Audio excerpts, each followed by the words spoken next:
Here we are. Welcome, everybody. Late night 237. Top cut of the EU wave. My name's Nate.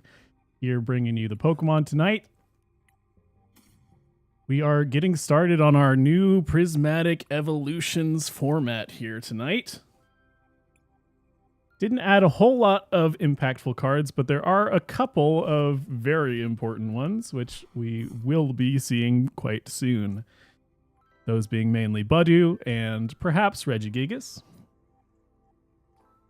We got a new format tonight. Everybody's playing old decks with a couple of added cards. We'll see how it goes here. We have the perspective of, let's see. This is Cameron Padilla on the Lugia up against Javier T on Palkia Dusknoir. Lugia kind of a big winner, it feels like, with the addition of Regigigas. Pokemon that can do a massive amount of damage to opposing Terra Pokemon.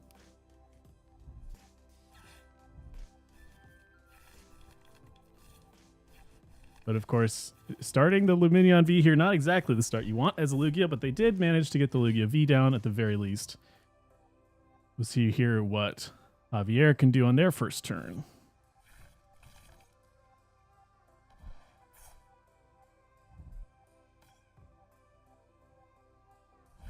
Buddy Poffin gets a Froakie and another Duskull, and we see our first sighting of the new Budew card.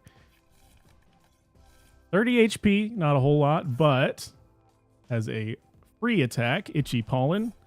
It does 10 damage and makes it so your opponent cannot use item cards on their next turn. Here we see that attack, so now the Lugia player cannot use items this turn, which puts a real hamper on their ability to play the game here. See, we would love to use that Capturing Roma, that Nest Ball, that Ultra Ball, but at the moment, it's not available to us. Pokestop also doesn't help too much because if you get the items, you can't use them. The one nice thing it could do is put some Pokemon in the discard, like the Archeops. But that was a Pokemon in 2 energy, which is not the best hit here.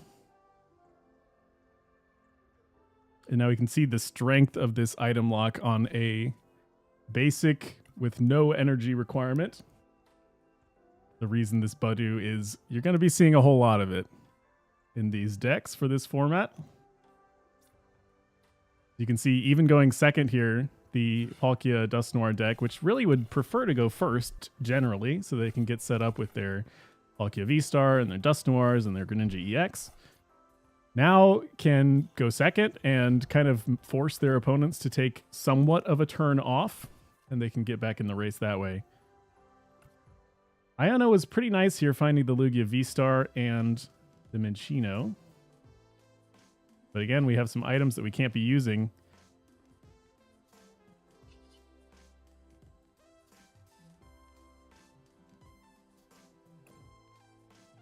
Going for the turn 2 Summoning Star for a single Archeops and a Cinccino. Doesn't have to be Archeops. The Cinccino also a valid target for the Summoning Star, which comes up every once in a while.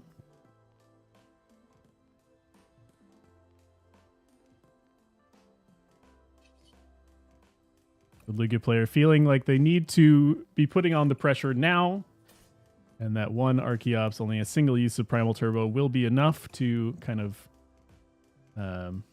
play out the game for them from here on. The first use of Primal Turbo, going to put the Legacy Energy on the Lumineon V, allow it to use its Aqua Return attack. 100 damage and shuffles all of the attached cards back into the deck. So it's going to KO that Budew and get our big beefy or a little small Minccino into play. So it gets the 2 prize liability of the Lumineon out of play. Frees it up to be played later on for its Luminous Sign ability. And takes a knockout in one fell swoop. Javier benching the Pheasantipity. You're going to get a lot of cards here.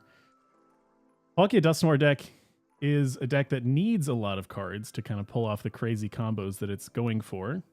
Pokestop could help with that. A lot of the combo pieces happen to be items, such as the rare candies and night stretchers. Go ahead and attach 1 water to our Froakie, which then rare candies into that Greninja EX. And an INO to see some more cards and get a couple out of the Lugia player's hand here. We have not flipped the script yet, nor used the Pokestop. Here's that flip the script. 3 more, 9 cards in hand. Potentially a couple more with a Pokestop. Ultra Ball discarding that Poffin and the Squawkabilly EX. Most likely looking for either a Dusknoir or the Palkia V-Star.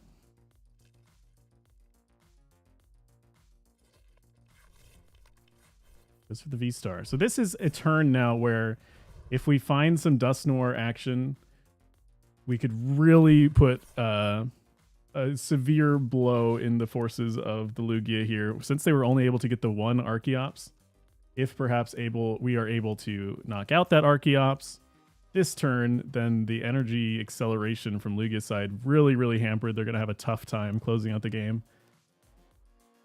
The Pokestop was 3 hits, but it was Nest Ball, Rare Candy, and something else I couldn't quite see. Nest Ball is going to get the Radiant Greninja. Pokemon that is a prime target for Palkia V-Star's Star Portal V-Star power. We could power up that Radiant Greninja very quickly to use its Moonlight Shuriken attack. Here's going to be the first of perhaps several Dusknoir.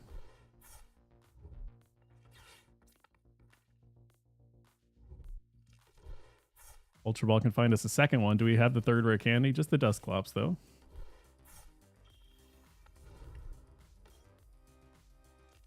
The question is, if we are using... So here's Dusknoir, Cursed Blast. Going to knock itself out, do 130 damage somewhere.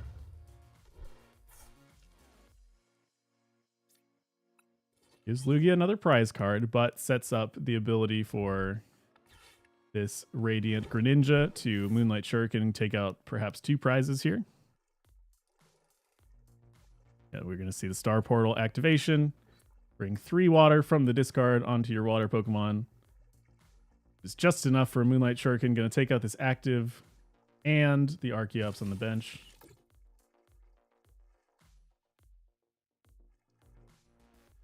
Perhaps thinking about where the second 90 is going. There's a thought to put it on the Cinccino that does have at least 1 energy, and then on a future turn you can clean it up with the Dusclops First Blast. Going on the Lugia instead. So taking out the Archeops, getting rid of the energy acceleration, putting some damage on this 2-prizer for a future knockout, and only leaving a small 1-prize Radiant Greninja in the active. See what our Lugia player can do here now. Of course, they can use the items now. There was no Budu attack for this turn. Tails gets us a basic, which is probably what you would like here.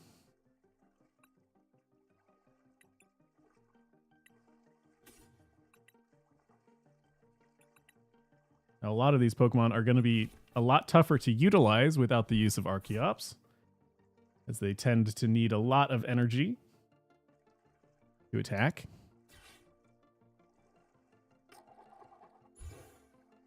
Heads on the second Aroma. I'm going to go grab an evolution Pokemon. Cinccino for the active.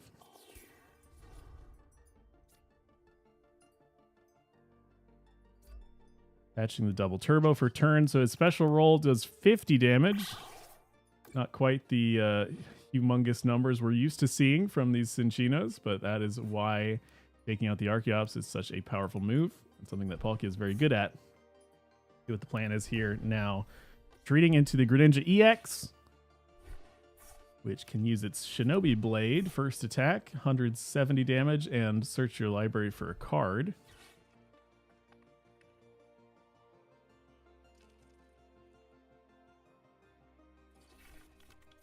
Now, one thing that the Palkia player was unable to do last turn is get another Duskull on the bench. So there isn't a threat of 2 Dusknoirs this turn.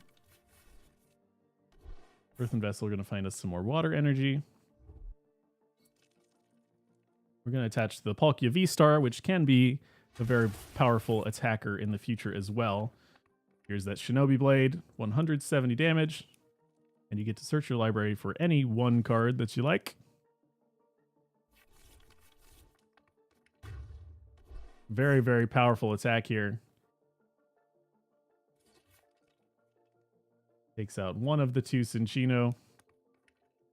And is kind of safe from being knocked out as well. There's one double turbo in the Cinccino, but we saw last turn that's only 50 damage. Feels like this one is almost unsalvageable for the Lugia player. They're going to go and concede the first game. This is top cut, top 16, so it is a best of 3 series. First game going to Palkia Dusknoir.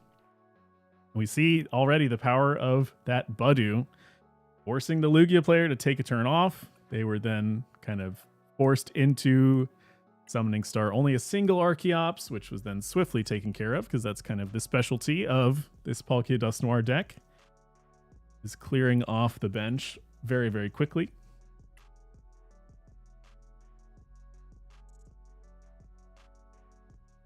So hopefully in this game too, Lugia players looking to get 2 Archeops in the discard on turn 1 if possible, as it's very likely that another Budew will be coming on that second or first turn for their opponent, second turn of the game.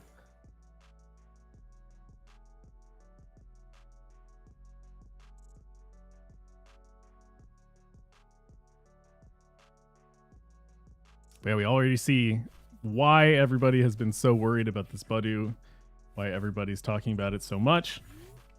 It really, really dampers a lot of the strategies of a lot of the big decks prior to this expansion. Lugia player taking a couple of mulligans, and again has to start either the Iron Hands or the Lumineon V. Really unfortunate starts both of these games for the Lugia player.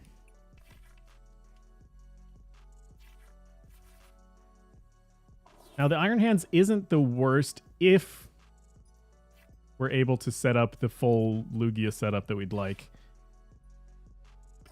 If both of those Aromas were heads to get 2 Archeops and then Ultra Ball them away for the Lugia, that would have just been the perfect turn 1.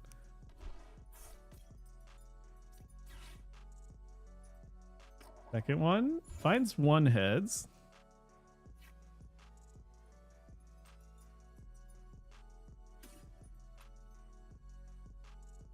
So we're kind of halfway there here. Thinking about potentially using the Lumineon to get some sort of supporter for this turn. They're eyeing up the boss's orders. Kind of is annoying to be throwing those away if that's the plan.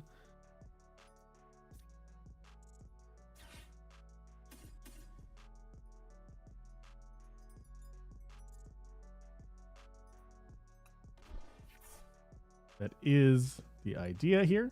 So we get 1 of the Archeops into the discard. Ultra Ball could find us the second one. Or perhaps the Squawkabilly. We do have a Carmine in deck, so the Lumineon could find the Carmine to discard that Archeops immediately. We've already committed to losing the boss's orders, so it feels like that's the play here.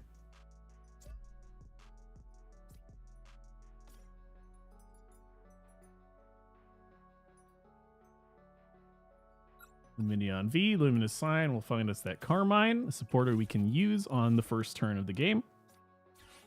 Discard our hand, draw 5. And we've done, at the very least, we've gotten 2 Archeops in the discard. There's a thought to just rip this Ultra Ball right now to get around a Budew on the next turn, but decides against it. We'll see what the Palkia can do here. Starting Squawkabilly is great. You want to see as many cards as you can on this first turn to get as good of a setup as possible. Wrecking Shoes into a Buddy Poffin.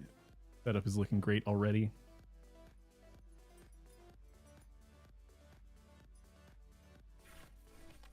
Finds that Budew and Brokey.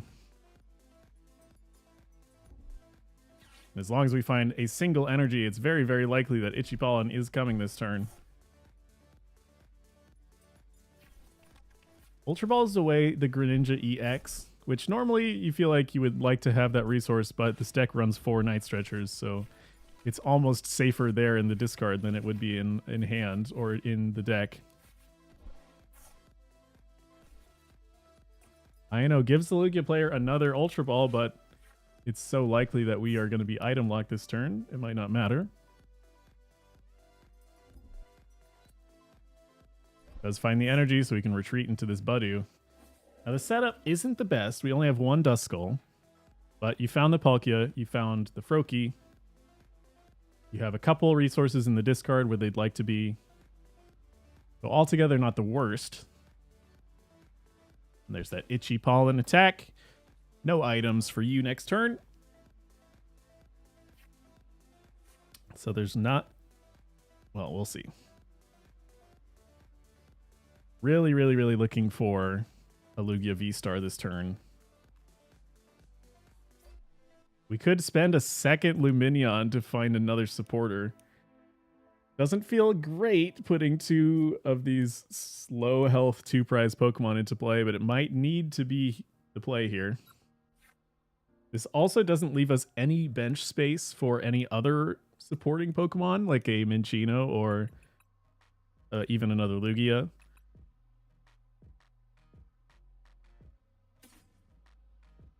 Thinking about which supporter to pick. The Jacques will do the trick here. Leaves the rest of the hand intact and just finds us our Lugia V-Star. I mean, you might as well grab 2. Doesn't matter what they are really, but...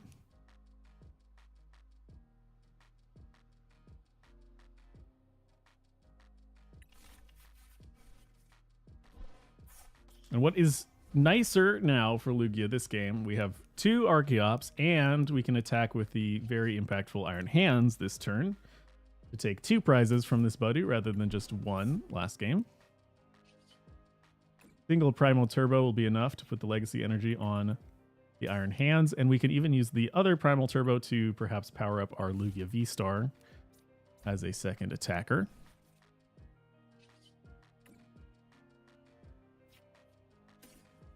So now Lugia has somewhat progressed past the need for items here with the 2 Archeops down. And now we'll be all on Palkia's side to see how impactful a turn they can have on the follow-up. Thank you very much. Going to take 2 prizes from this Budew. There's a couple scary Pokemon on the bench for Palkia here too. That Squawkabilly EX is looking like 3 prizes if this Iron Hands isn't dealt with. And then just any KO from there. It even would shut off any Dusknoir, as that does give your opponent a prize. So they have to be really, really careful this turn with the resources they're using and how they use them. S-Ball finds us once again the Pheasantipity EX to see more cards. Flipping the script right away. Doesn't instill me with a lot of confidence about the hand if we needed to draw immediately.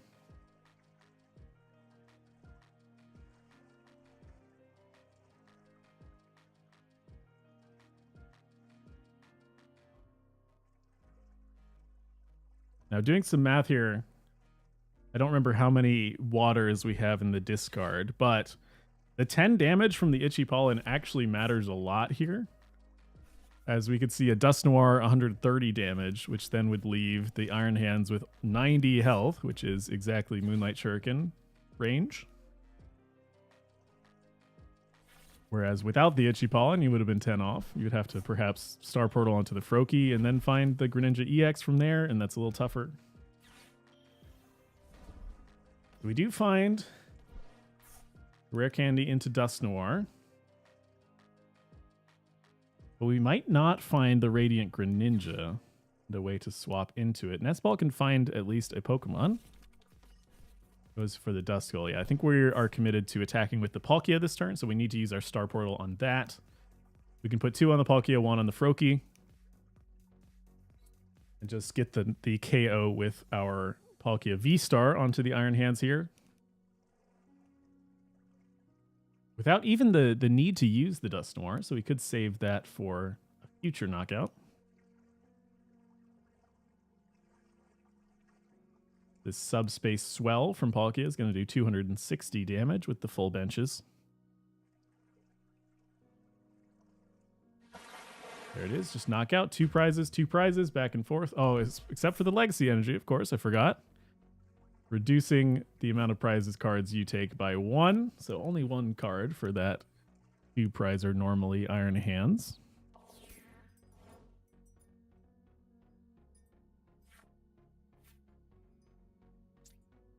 Now with that bench space cleared up, we can set up Minccino to hopefully go into Cinccino on a future turn. Looking pretty good for the Lugia player here.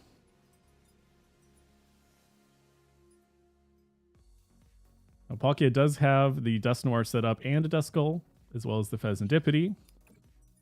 So there's some threats that need to be answered here. And without the Cinccino this turn, we're not going to be dealing with the Palkia V-Star. Our Lugia damage caps out at 220.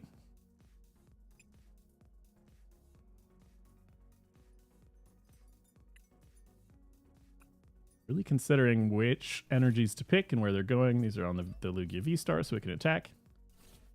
But no boss's orders in hand, so no way to boss anything else up or gust around this 280 health Palkia. So it might just have to be a Tempest dive into the active, which doesn't feel great. Any damage is good, but since the bench is so full, needing to use both Luminions this game, feels like our Lugia could be easily dealt with on a future turn, perhaps in conjunction with the Minccino at the same time. And then the Lugia player is really in trouble here. The 220 damage onto the active, not enough for a knockout.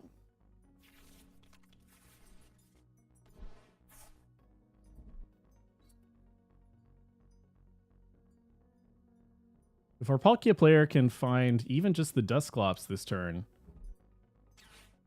Okay, counter catcher onto Luminion.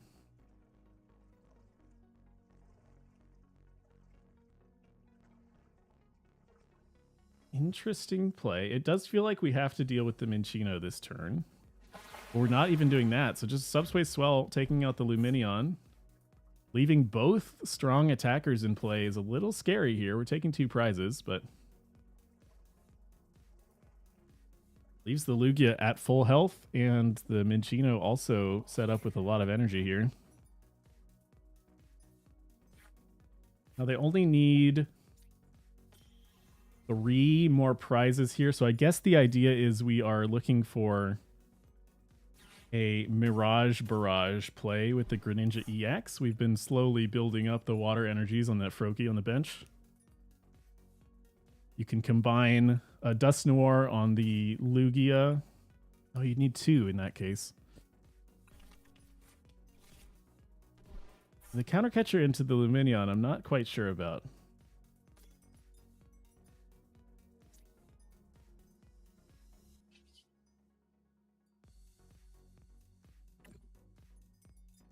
With this Lugia taking 2 prizes this turn, ostensibly, the Palkia player can't use double Dusknoir on the following turn.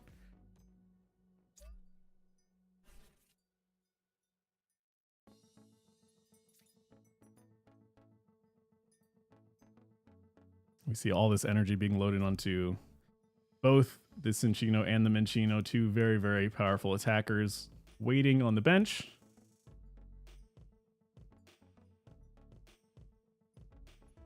Even have another Primal Turbo, but we don't even need to use it, to be honest.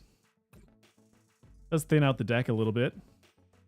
Just a single double Turbo left in the deck. Lots of the energy committed or in the discard, but they are in the right places already, so.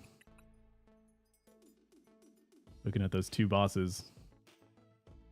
Would really like to be finding them here, but I'll leave that double Turbo in the deck for now.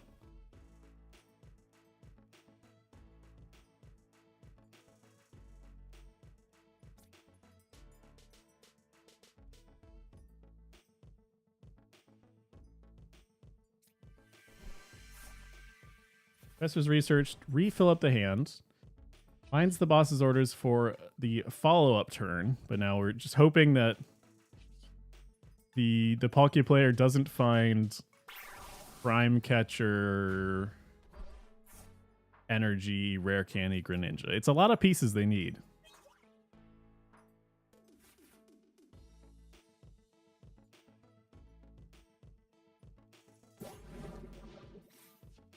Promotes the Froakie.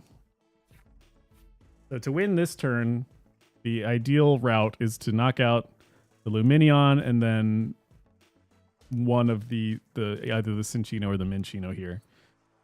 Finds the third energy. We still have Pheasantipity draw.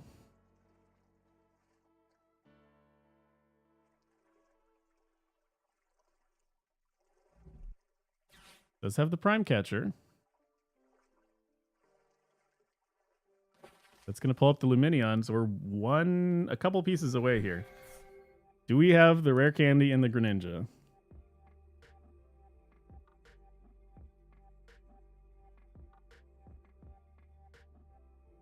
This Curse Blast has to go on the active Lumineon, so it's not going to draw a surprise card.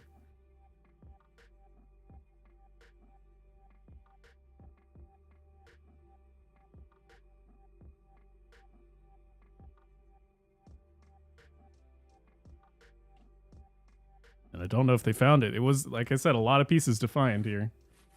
Pheasantipity draw. Nest Ball gets a Radiant Greninja perhaps for 2 more cards.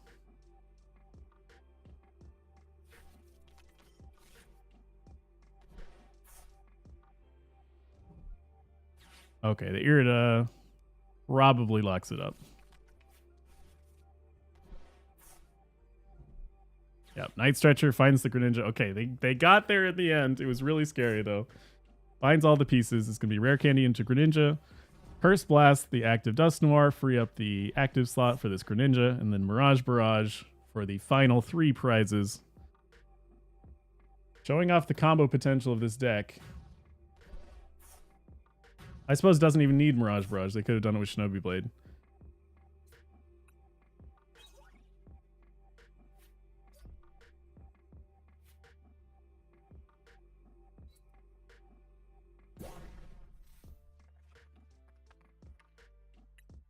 Is going to barely take game 2 here. Our Palkia player moving on.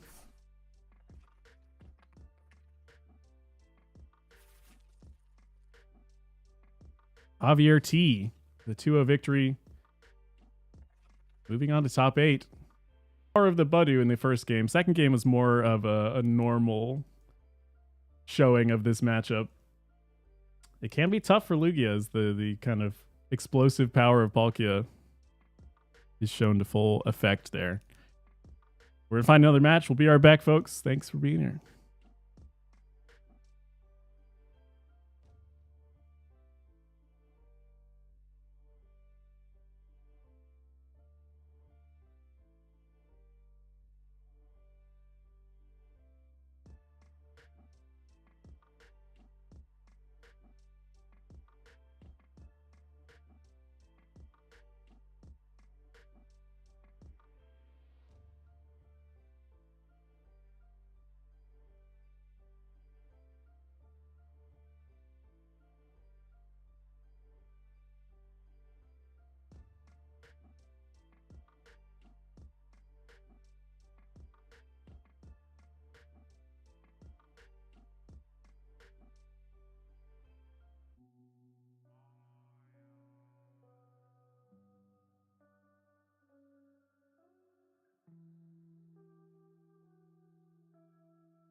Alrighty, welcome back, folks. This is jumping into the middle of a game here.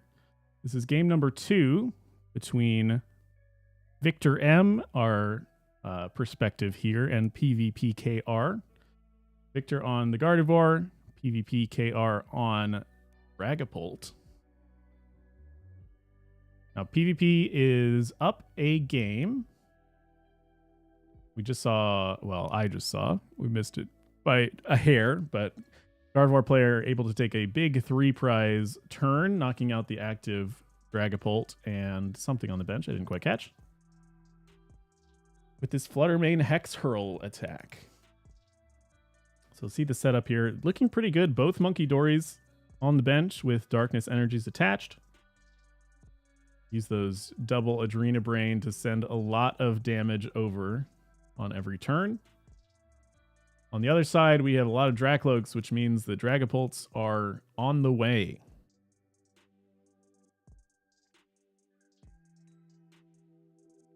Zatu with the rescue board can retreat right into this Dragapult EX, which is all powered up already. It's going to be 1 prize here with a Phantom Dive.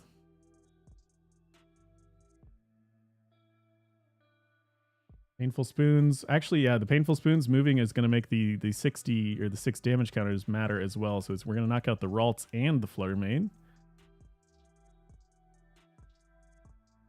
I was about to say in that case the 60 damage didn't matter as much, but having the Radiant Alakazam does make it matter. We can't just throw it back with the Monkey Dory. It's actually going to knock out this Ralts. What is the follow-up from our Gardevoir player going to be here? The unfair stamp already been used.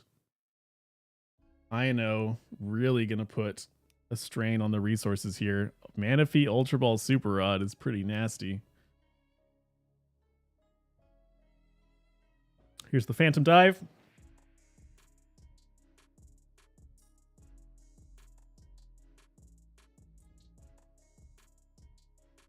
Puts at least 5 on the Ralts to knock it out. Thinking about where the other 10 should go. There is a thought to spread it out, but then, of course, that gets thrown back with the 2 Monkey Dories, so goes ahead and puts all 60 on the Ralts. Takes 2 prize cards, puts them 1 prize away from victory in the set here. Not a whole lot going on in this hand.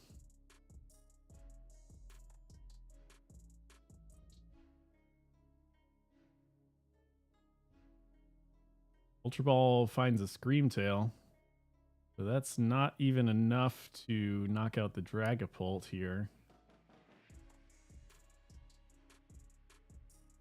Feels like if you are knocking out anything else, just a Jet Headbutt perhaps from a Dracloak could do it.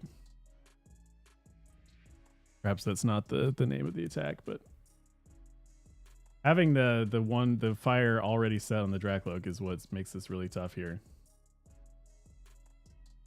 Monkey Dory, 30 damage to the Zatu on the bench. We have another 30 to also move there.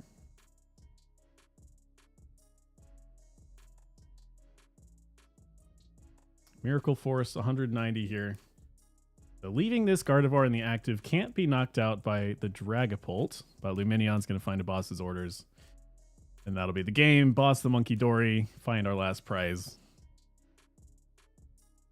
PvPKR moving on with the 2-0 victory over Gardevoir. Gardevoir, a deck that everybody's kind of scared of with the addition of Budu. It feels like the deck to beat right now.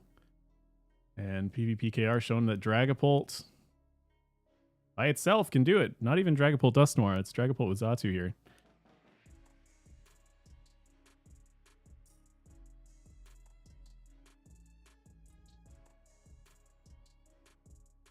So a quick one. We should be into our top 8 matches pretty soon. So we'll be right back once more.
Alrighty, folks.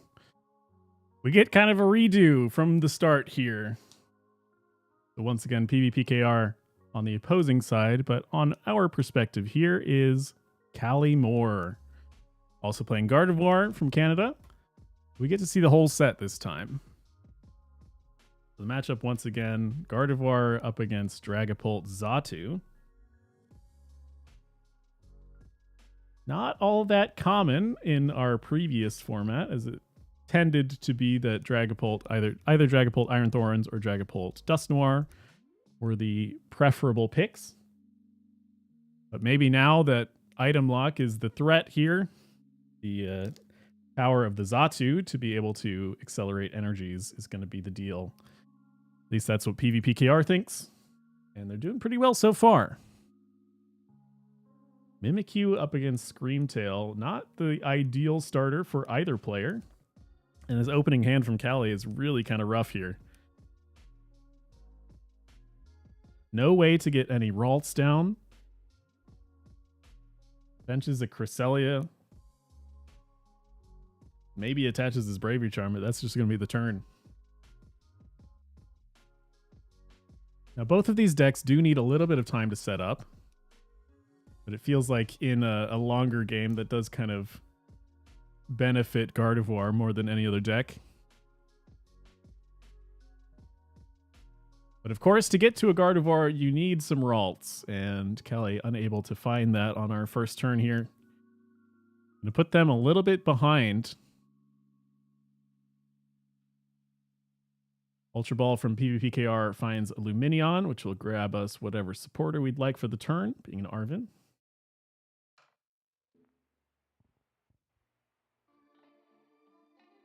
Arven for Trolley, TM Evolution. Yep, very, very powerful turn here.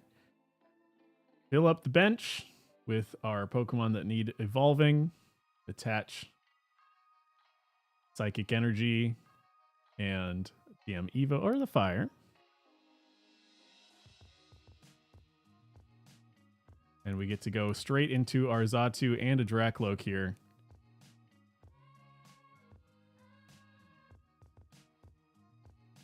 Pretty much an ideal turn one from Dragapult up against a very, very struggling turn one from Gardevoir. Callie has a lot of ground to make up here. See what can be done on turn two here.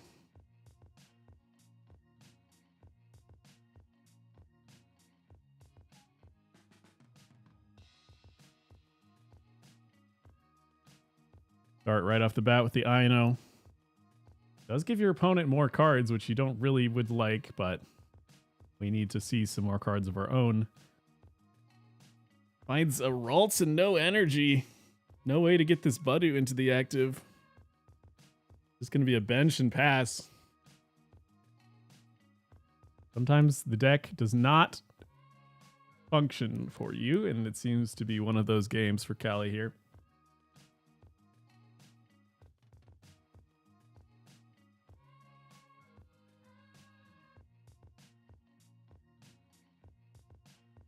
An Earthen Vessel grabbing a Fire and a Psychic Energy. Get our Recon Directive from Dracloak to see some more cards here. Clairvoyant Sense. Going to attach that Psychic from hand onto the Dracloak, draw 2 cards. Finds a second Dracloak, which means more Recon Directive. We see here the power of this engine being able to get it set up. You look at so many cards. Accelerating Energy gets us straight into the Dragapult this turn. Gonna knock out the Screamtail, put very important damage onto the Ralts. Even finds an Arven.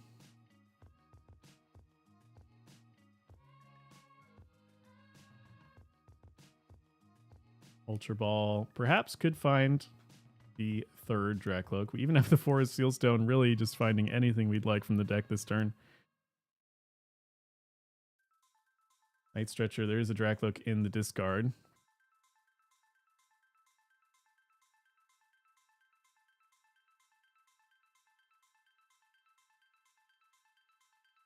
Seems likely this will be a swift game one here.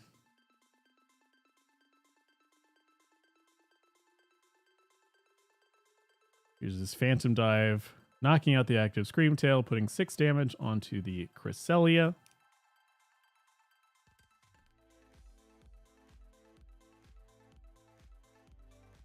And not a lot of options here on Callie's side.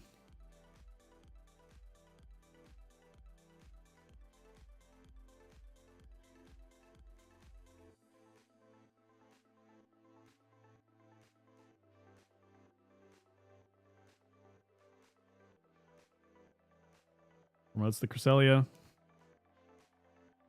See what can be done here. There are nice supporters in hand, but need a whole lot more than just one supporter here.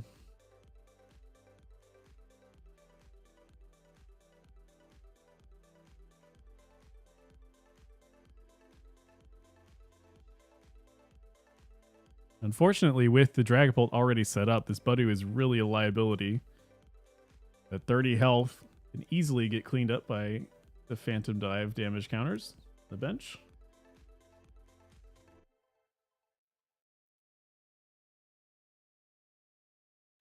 I'm gonna find a Curlia with the Ultra Ball thinking about it. There's just really so far behind here.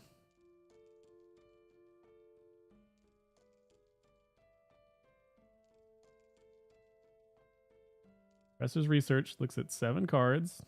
Refinement can find us 2 more. Now we find the Ralts.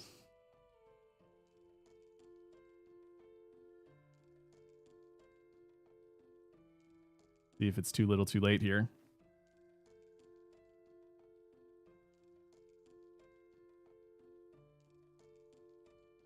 Also finds Monkey Dory.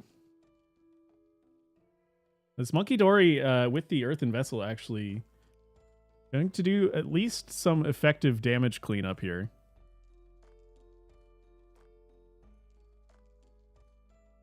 And keep this Cresselia safe from a boss on the Curlia and then a knockout with the 6 damage counters from Phantom Dive.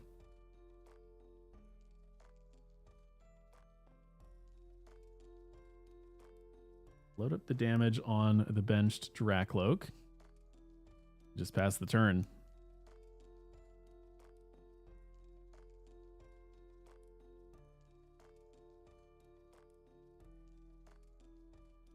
The thing is with the Dragapult, we kind of know the extent of the damage they're able to put out. They are really stuck to the Phantom Dives, which is a great attack. But these Ralts having 70 health is kind of a big deal for now. Recon Sense getting these Dracloaks ready to go on the bench. I don't think there's a any chance of Callie dealing with 3 Dragapults this game.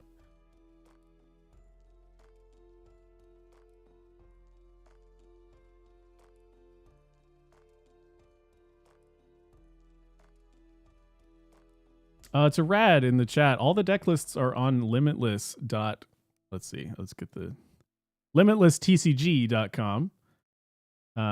This is late night 2:37. You can find the tournament on that website, and you can see all the deck lists for all of the players.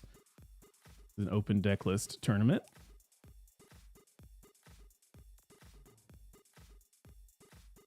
And then we saw the Phantom Dive taking out the active Cresselia, spreading out 20 damage onto the Curlia, the Ralts, and the other Ralts.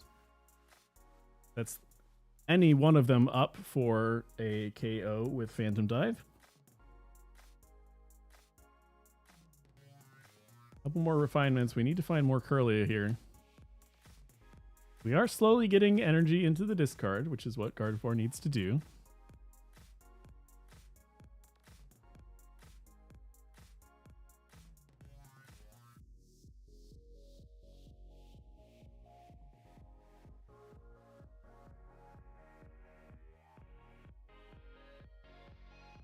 Actually, rather rapidly.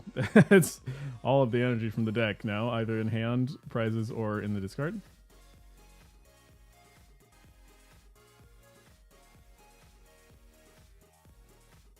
Speaker box, going to put the last Psychic there into the discard. Finds us an item, a tool, a supporter, and a stadium. Or at least up to that amount.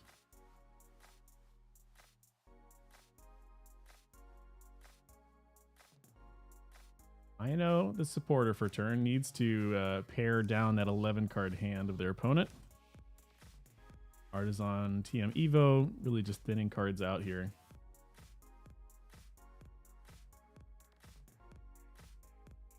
Does have the Drifloon, so finding the Bravery Charm is quite nice as well.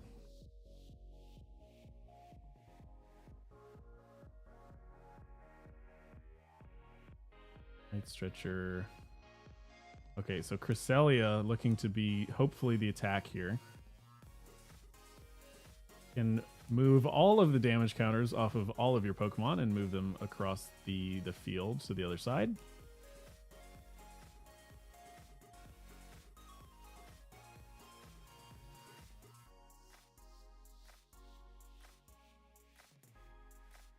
Here's the INO. Fresh 6 does find the Gardevoir. What they need to effectively attack this turn.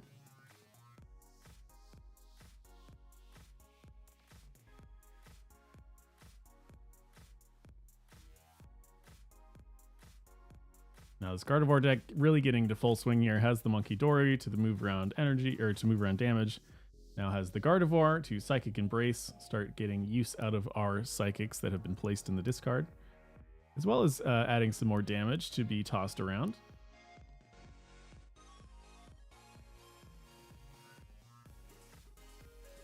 And going to be a Miracle Force for the turn, 190 damage, knowing that this Gardevoir, it's going to be tough to knock out as 200 damage, not quite enough to hit that 310 health mark.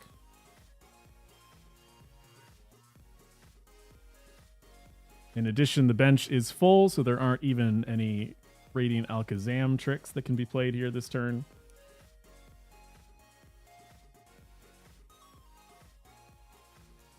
So Callie really has recovered from the brink of defeat here.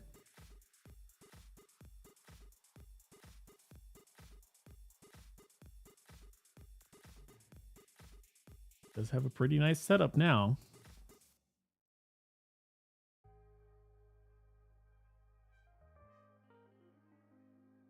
Just goes to show you why Gardevoir is so strong right now in this format.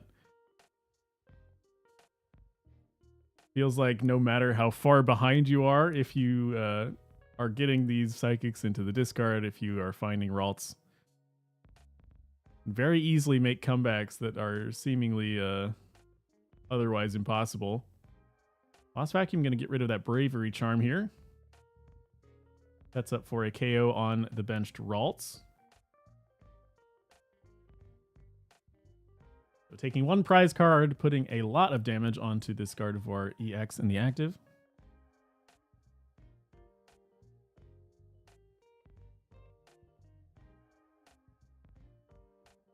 See what Callie can do here. Throws a second Buddy Puffin. Not exactly what you'd like to have in this hand.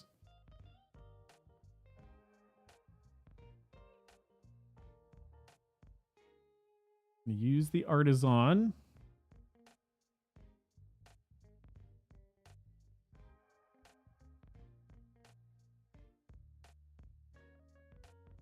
Finds the second Monkey Dory. Make sure the second Dark is in there.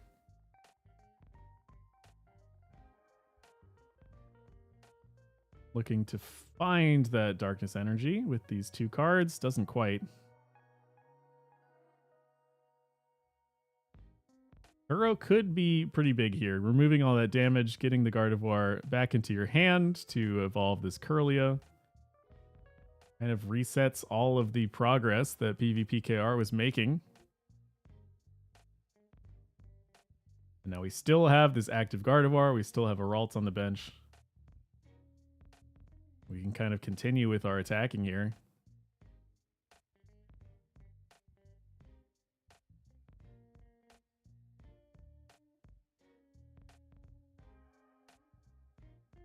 Another Psychic or another Miracle Force is enough to knock out this first Dragapult. Of course, there is one ready to go on the bench to take its place.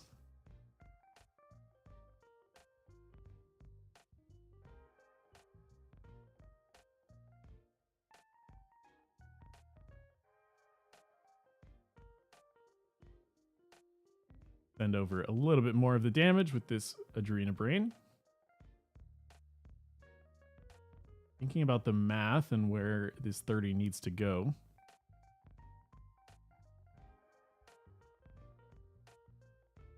It's kind of a big ask to... so Miracle Force is 190. It means there's 130 left on a Dragapult if it were at full health. Kind of a big task to try to deal that 130 with just Adrena Brains rather than a second Miracle Force. So loading up the damage on the bench Dracloak instead finds the energy from the prizes on Gardevoir's side, which is rather nice actually. The second Dark for the second Monkey Dory.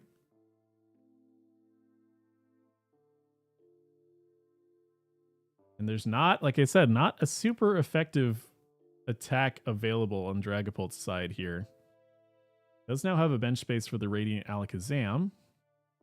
Gonna use the V-Star power from the Forest Sealstone here to grab any card they like from their deck.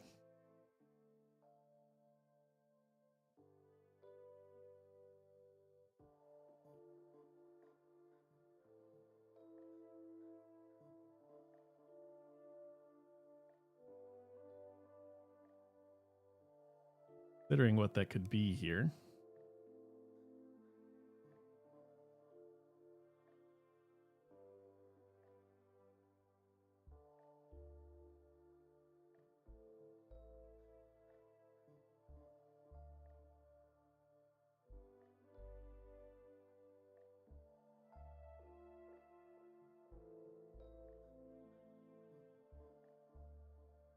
We go ahead and bench the Radiant Alakazam.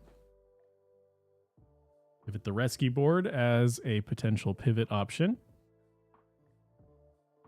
This Painful Spoons can move over 20 of the damage. Looks like Boss's Orders was the card from the Forest Sealstone here. This Painful Spoons is going to allow this Ralts on the bench to be knocked out with this Phantom Dive.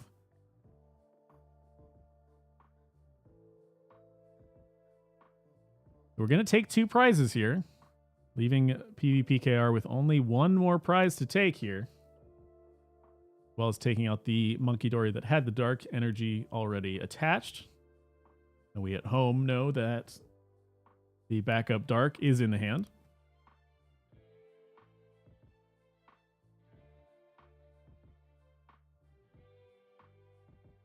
It feels pretty likely that it's not the hardest thing in the world for Dragapult to find 1 prize on a follow-up turn here. Allie really can't afford to bench anything with low health. It could be Painful Spoons into Phantom Dived. The Dark Energy.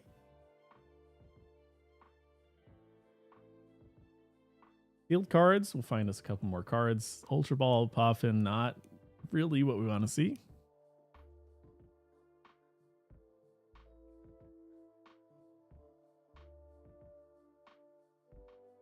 Get to move this 30.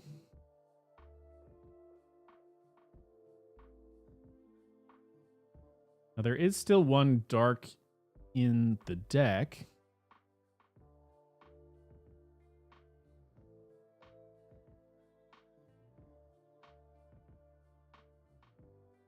Okay, we're going to use Boss's Orders on the Luminion.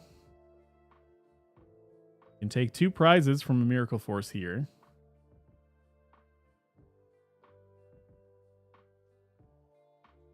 And Puffin out perhaps only the Drifloon. Give it the Bravery Charm so it's not in Phantom Diving range.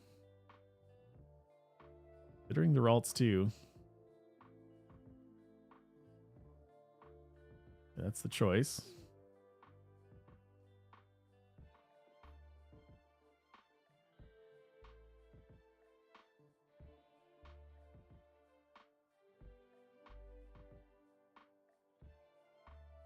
At this play, there's no damage on our bench yet.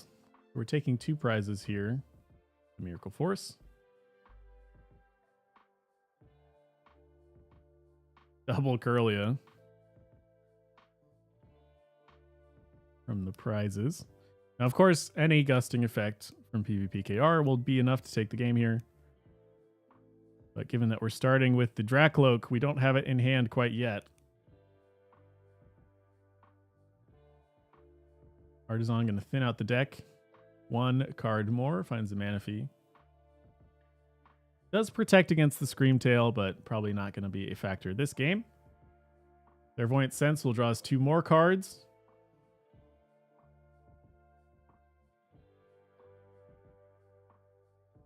Doesn't seem to have found the boss's orders quite yet.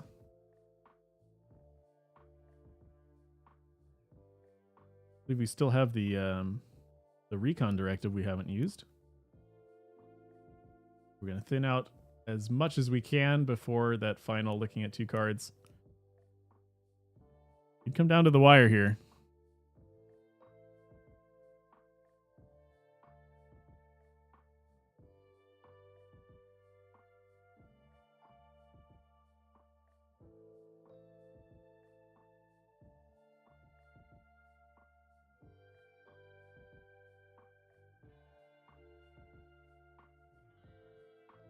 Here we go. Recon Directive. 13 cards left in the deck. It's one of the top 2 boss's orders.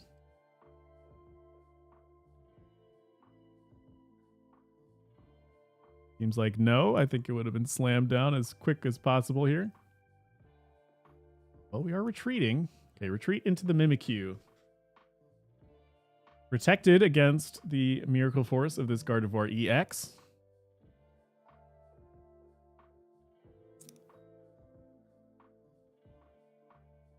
We're Psychic Embracing some extra Psychic onto our Gardevoir.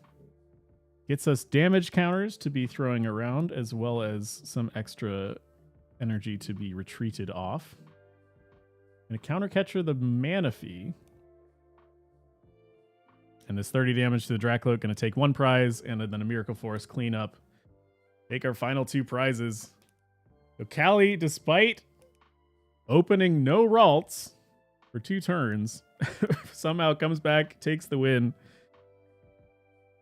Like I said, if you give Gardevoir time, it feels like they can come back from anything, any situation. Takes the first game there. More and more feeling like the deck to beat here.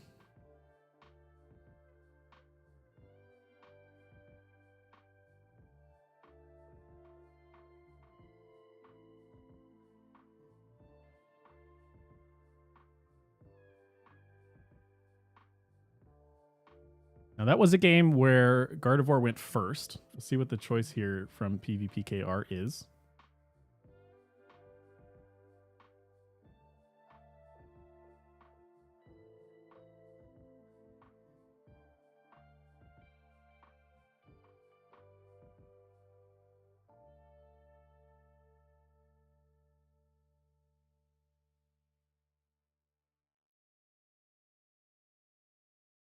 But truly, if you can't win a game like that, it really feels bad here facing against Gardevoir. Here we go. We'll get the full name in view. The Dragapult choosing to go second.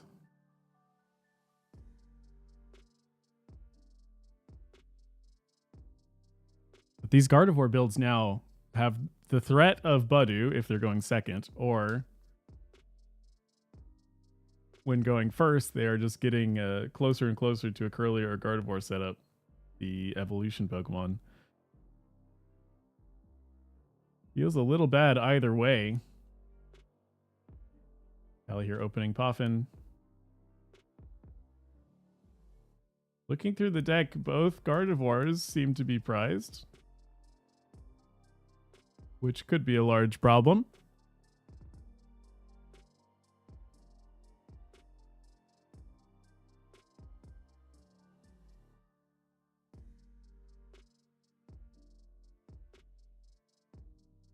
Now we start with three Ralts. We have a Curly in hand, but with those Gardevoir EX in the prizes, it really is the engine that makes any part of this deck work. Going to be a struggle to find any sort of prize cards anywhere we can here, with perhaps some Mind Bends or something like that, and hope that we draw one of these Gardevoirs from the prizes. A rough position to be in for Callie, but of course PvPKR doesn't know it quite yet.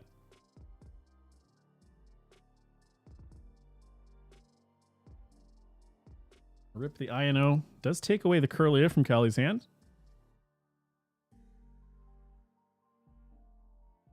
Finds the Natu of their own and does have the TM Evo and Energy. So we get, once again, a Dracloak and a Xatu on the first turn of their game. Not a bad setup. Not quite as good as the first game when we had the trolley to fill up the bench, but can't complain too much here. The INO top deck is nice. We have the Earthen Vessel, so we can start attacking with Monkey Dory this turn. Feels like we might have to be doing here.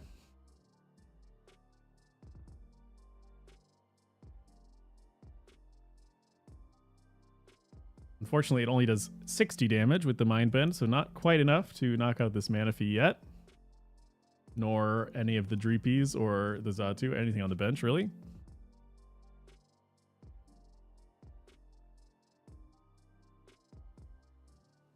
Here's that INO. Benches the 4th Ralts. We're going to find some Curlia this game. There they are.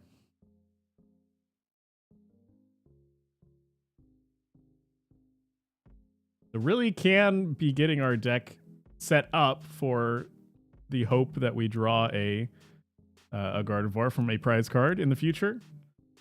Callie doing the best that they can here. All this refinement, getting lots of psychic energy in the discard. Doing through the deck here.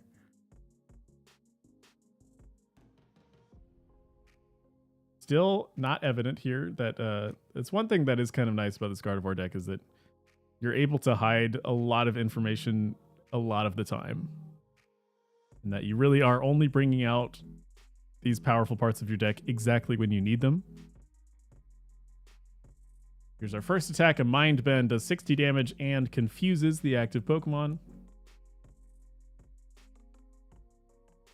Not that the confusion will matter a whole lot here, I don't think, but 60 damage does put us... We find a way to self-damage, which might not be possible without the Gardevoir. It is within range of an Adrena Brain.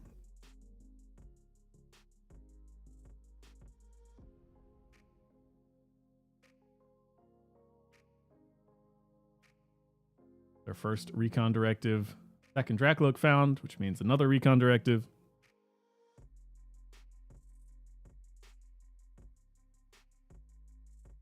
These decks now, with the Budew rising in popularity, means that Rare Candy is kind of on the way out a little bit. Means these stage 1 Pokemon with powerful abilities such as Curlia and Dracloak are on the rise. We see Dragapult drawing so many cards this turn. Does get this benched Dracloak ready to attack. We find the Dragapult this turn. We can retreat into that and start Phantom Diving. Ultra Ball will find it.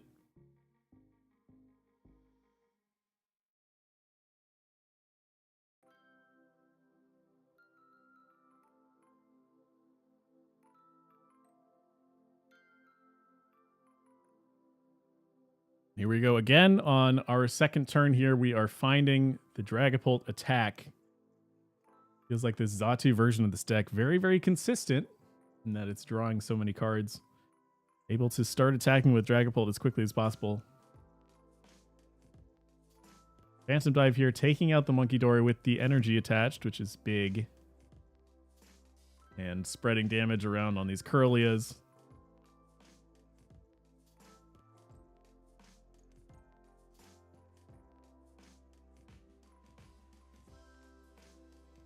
Take the first prize of the game.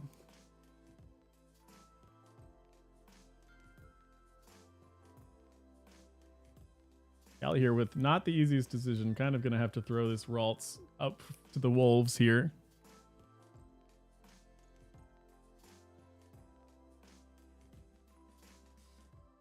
Thinking about the Arven or perhaps Refinement first. Arven to find a Night Stretcher for the Darkness Energy makes a lot of sense. Also thins out the TM Evolution at the same time. So we're going to get one prize here. Is it Gardevoir EX? Here we go. Huge draw. It's a 1 in 3 chance, ostensibly. Do we find it? Searching for the Gardevoir. Heart of the cards. Super odd. Eh.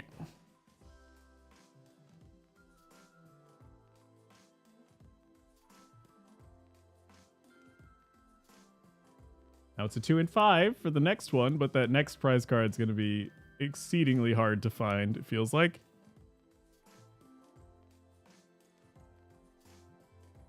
We've used our supporter for the turn, so Secret Box doesn't feel as good here. You'd give a Bravery Charm to something. There's not a lot of good holders for it at the moment, it feels like.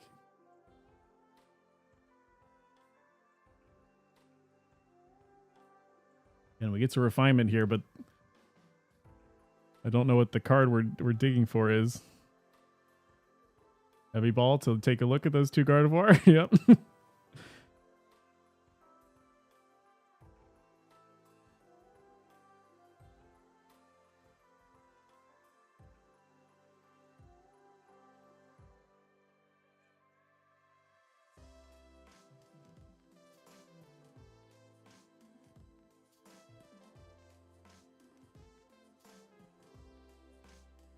Pass back over.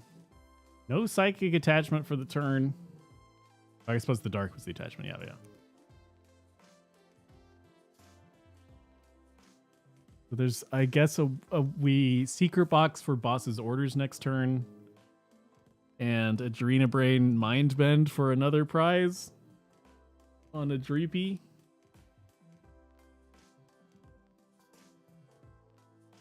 This Phantom Dive going to take out one of the Curlia in the active Ralts here. There's only 20 damage to be moved, not a 30, so we can't take out the Dracloak in that world. I think that has to be the play. There's not really any other choice.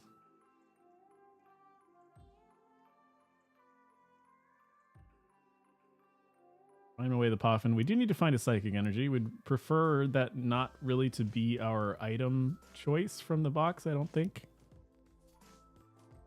If we can find a Psychic from these refinements first, that would be even better.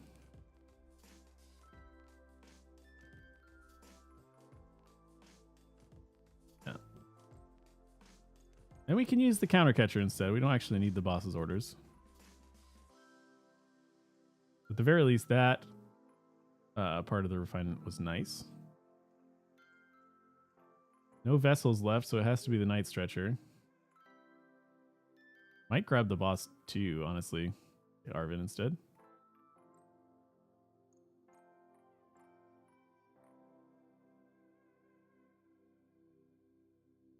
The Night Stretcher has to grab Psychic Energy so we can Mind Bend.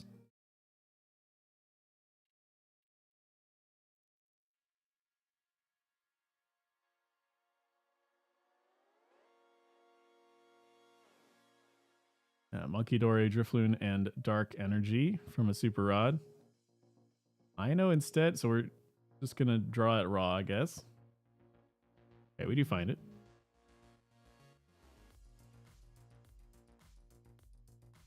We didn't Counter Catcher yet. So we're not... Okay. I guess the plan is to confuse the Dragapult. Not taking the prize this turn.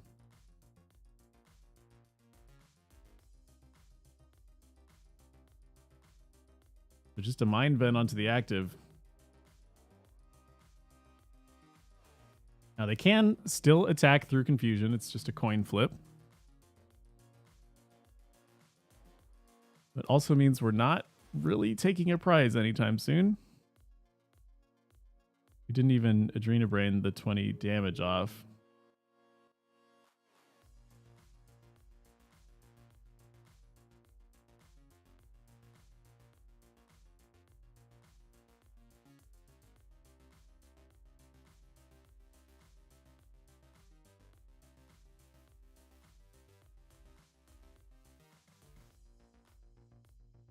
Callie perhaps just waiting for the end in a game like this.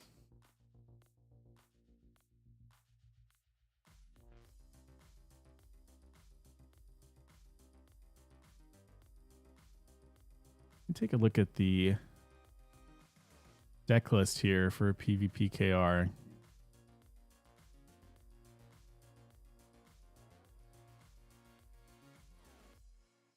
Playing all the way from Korea in this EU wave of last night. Late night, rather, sorry. I'm seeing if there's any switching cards in the deck, and there aren't any.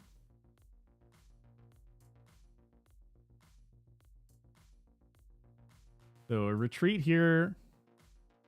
We'll have to use up some of the energy attached, but retreat into this Dracloak that's ready to attack. Find another Dragapult. Free from confusion this time. Phantom Dive, going to take out the Curly and the Monkey Dory.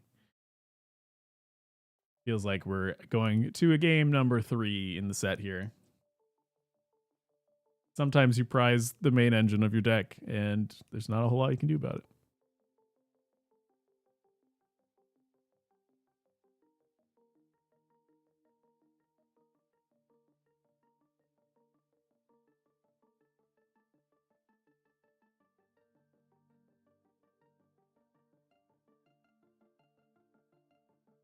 We can see that one. Move to game number 3. It's tied up 1-1.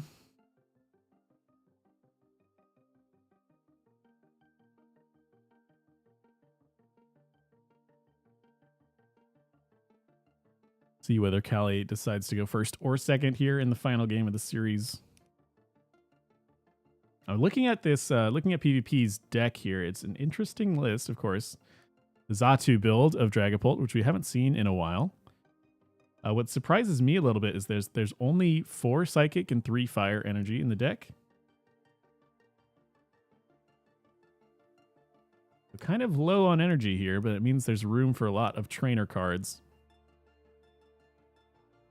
Also has some of the tech cards here. Does have the Mimikyu, has the Manaphy, has one Budew that we haven't seen yet.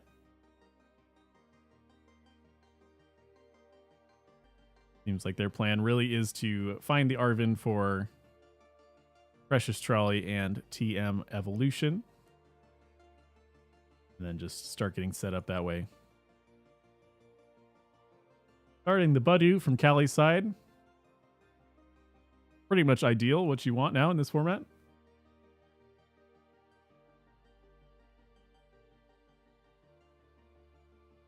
And a Dreepy on the other side. Callie has chosen to go second this time, so for the first time in the series. We're going second, but you just draw a Precious Trolley in your opening hand. Doesn't even need the Arven here. It's the Trolley before the items are shut off here. Fills up the bench with Dreepies and the Natu to evolve into the Xatu. Feeling pretty good here.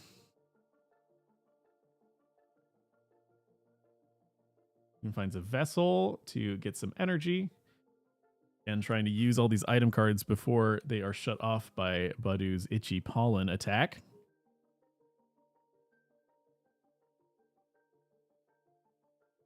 Pretty much an ideal. Okay, checks the prizes immediately. No Gardevoir in there. We're off to the races here.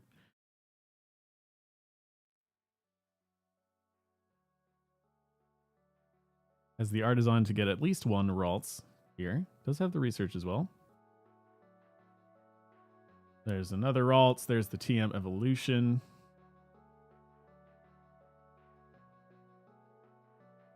Not sure if we're evolving or item locking though. Item lock still can put a big damper on the opponent here. Seems like that's the play. Itchy Pollen, 10 damage, and no items for you next turn. Shuts off the Ultra Balls that can find Dracloaks or Dragapults. Or the Xatu. Now, of course, it doesn't matter if the Dracloak is in hand like that.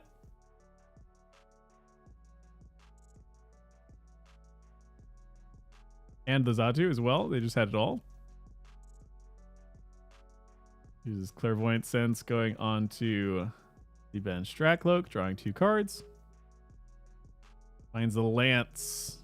We'll search out some dragons from our deck. The one of Lance in this list.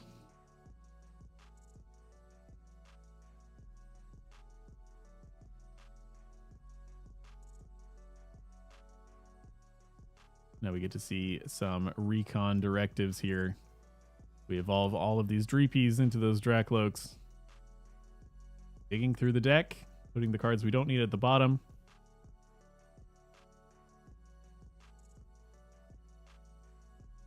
Getting set up pretty well here.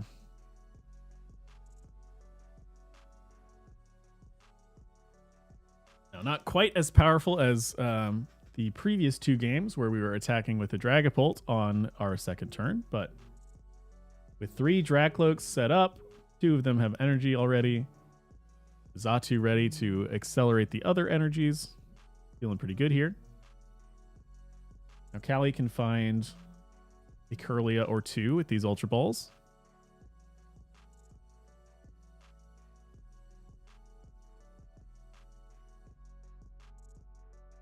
Find the first one and INO.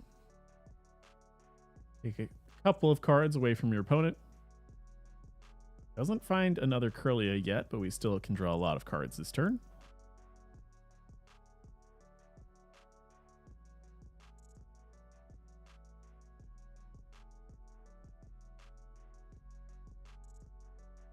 Attach the Dark for a turn. And we know, too, that there was a Dragapult in our opponent's hand that is now at the bottom of the deck from that INO.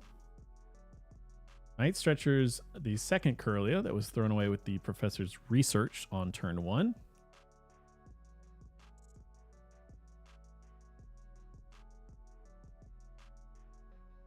Looks like another Itchy Pollen. The only play available, so 10 more damage. Still no items available for use. We saw how much they got done without items last turn. We have 3 recon directives, perhaps a clairvoyant sense to find a Dragapult and start attacking here. We know 1 is on the bottom of the deck. There's 3 Dragapults in the list. We're just searching for one of the other 2 in the top half of our deck.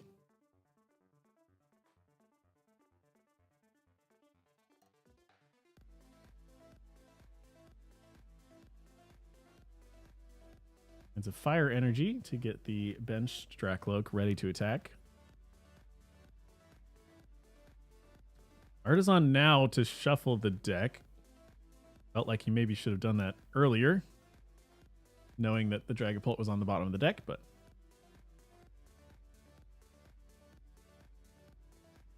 another INO. Look at 6 more cards here.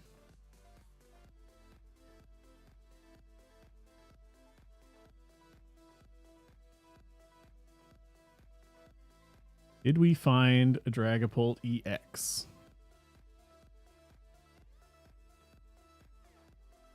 Feels like no, given the weight here, but it benches the Manaphy, gonna retreat into Dracloak and just Dragon Headbutt. Does take the knockout on the Budu. Of course, we would have really rather it be a Dragapult attacking with Phantom Dive instead, but frees up perhaps the items in their hand for use next turn. But this kind of has been the ideal Gardevoir game so far. They've had their time to set up. Their deck is thinning out. There's lots of Psychic in the discard. We have Kirlias ready for refinement into perhaps evolving into a Gardevoir. Finds another Kirlia.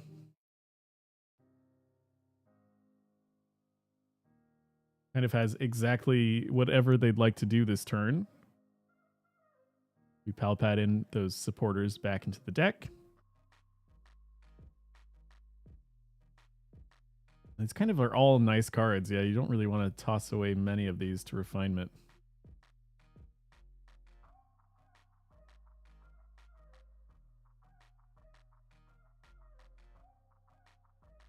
Countercatcher, it feels like will be just as good as the boss's orders for the majority of this game. Yeah, there's the Ultra Ball.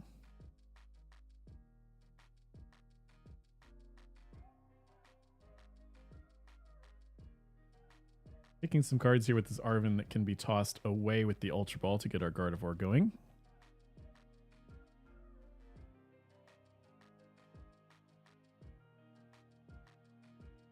this game number 3, the namesake card of the deck does make an appearance. Callie can get to attacking here.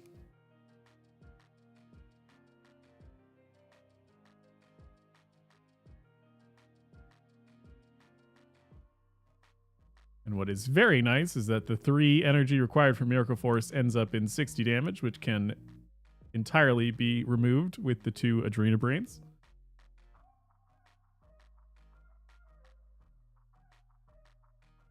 Almost like the designers were considering the good math for their cards. Now we can Miracle Force take out this Dracloak that is the one set up with energy. Like I said, there's only the 7 energy in the deck. 1 had to be removed by retreating. And there's 2 more hitting the discard pile for PvP. They'll have 2 activations of Recon Directive. Problem is we need to get Fire in hand to attach, and then Clairvoyant Sense, the Psychic in hand, if we want to Phantom Dive this turn.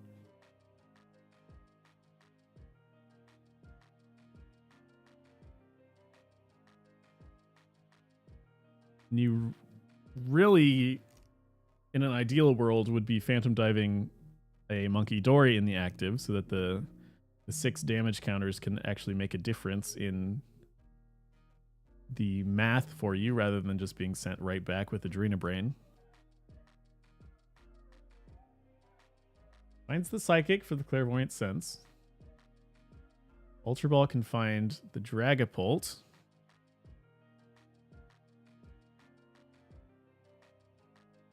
Feels like PvP is on the back foot here, though.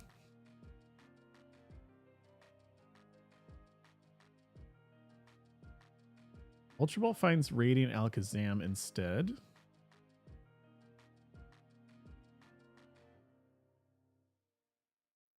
Means they had the Dragapult in hand, of course.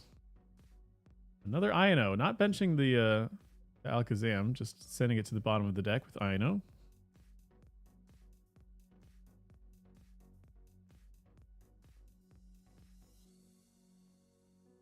Okay, Super Rod is a very nice find to get these energies back in the deck.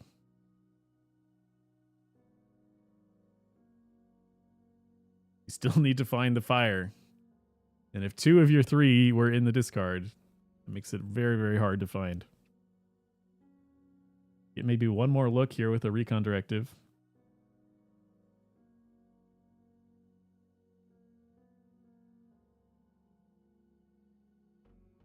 They find the fire this turn. Minion. Again, is an easy 2 prizes for a Gardevoir to take later. Searches for an Ino, but we've already used the supporter for the turn. Okay, Forest Sealstone can find us the fire. The huge cost here to use our V-Star power this way, but at least allows an attack this turn rather than just a pass.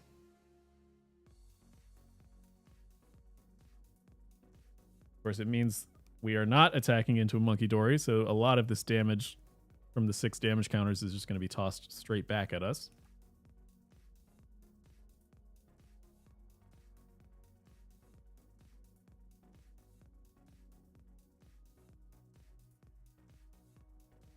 So spreading out the damage. Probably should have been 20-20-20 so that they're only tossing 40 damage with the 2 Adrena Brands rather than the full 50 here now.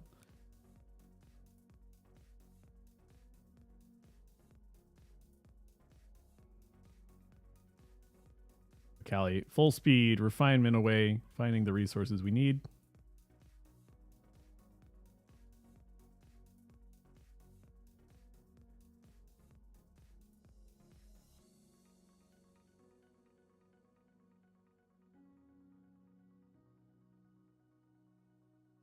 Does have the Turos scenario. We could heal this Gardevoir to keep it safe. See where the damage is going. This 30 is going to knock out the bench Dracloak.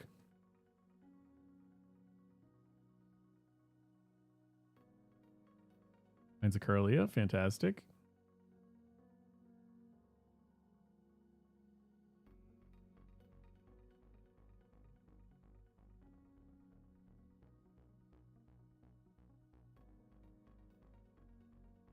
He's like, maybe we don't have the bravery charm. So no Turo's scenario this turn. We're allowing our Gardevoir to be a target here. Ino does find the bravery charm off of 4, which is pretty huge. Now we can retreat this Gardevoir. We can put the Drifloon active. This Drifloon can hit 300 damage here. We Psychic Embrace 5 Psychic to it, which there is exactly enough in the discard.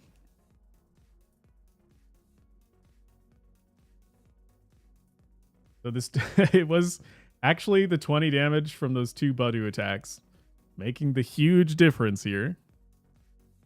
Now we don't need to use our Adrena Brain to add this damage. We just have the 300 already.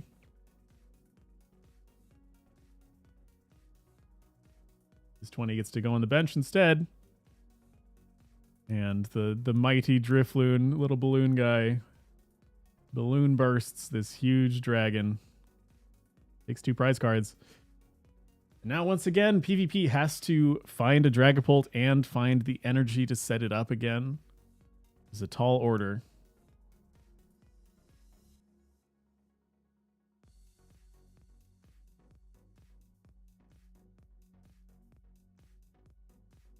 Those of you just joining us, perhaps, this is game number 3 of a top 8 series here between Callie Moore and PvP KR. Seeming like Callie in strong control of this match.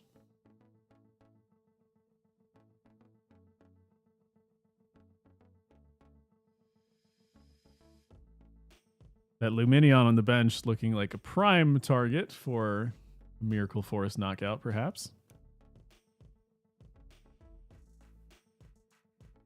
We'll see what PvP can get strung together on this turn. Finds the other fire. Not easy. Gets it done. Does need to still find the Dragapult, of course. And even then, let's think about the math here. Okay, Lost Vacuum's going to knock out this Drifloon.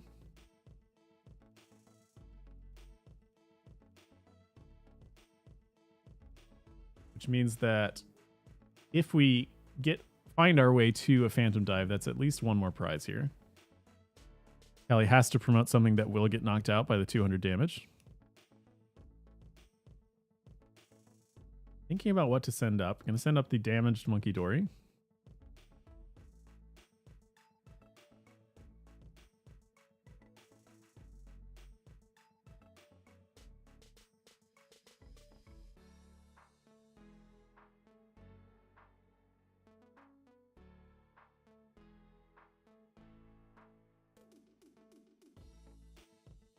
Radiant Alakazam bench. Now, of course, Night Stretcher will find us our Dragapult. I was about to say, all of this hinges on PvP finding the Dragapult in the first place.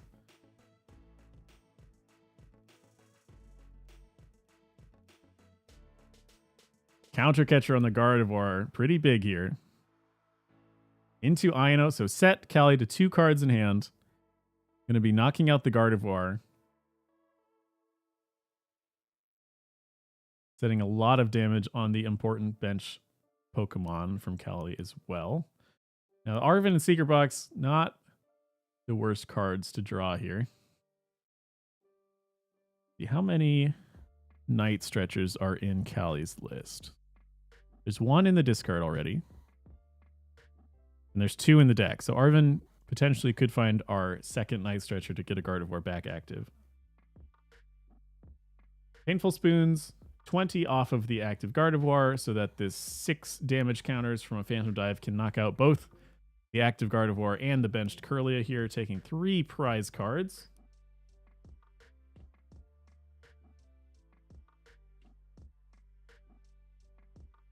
But they're actually spreading the damage. So opting not to knock out either of the Kirlia.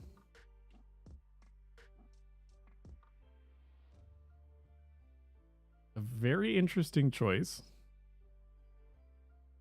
It does remove Counter Catcher as an out for Callie here. They're now on even prizes, but it means a lot of this damage is going to get Monkey Doried off. Now it leaves the thing with these damage totals is that either one of the two Curlia will be in range for these 6 damage counters from a Phantom Dive. You can either fully heal the Curlia with 50 on it, or you can heal 30-30. Leave one Curlia fully healed, but the other at 20. But either way, a Phantom Dive is going to be able to knock out the benched one. But it means that we have 2 refinements here on this turn for Callie.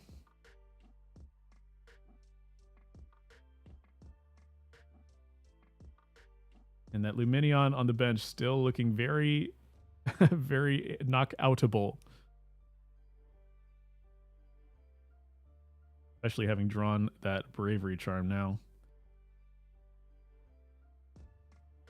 So in the 10, do we find Night Stretcher or Gardevoir? We don't, actually. We still have Refinement.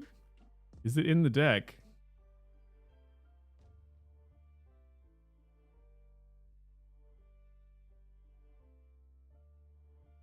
Okay, Draina Brain is going to take 1 prize here. Maybe we can pull a Night Stretcher from the 2 remaining prizes. And they do.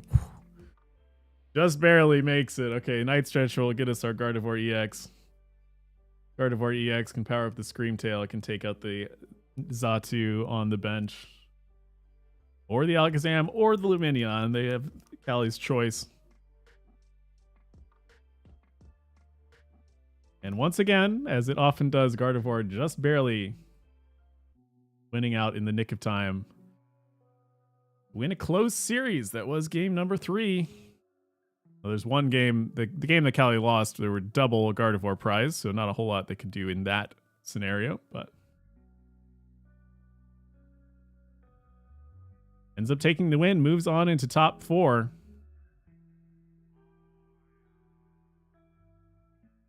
We're going to take a quick look at what other games we can hop into. Thank you all for being here. We will be right back.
Alrighty, folks, welcome back in.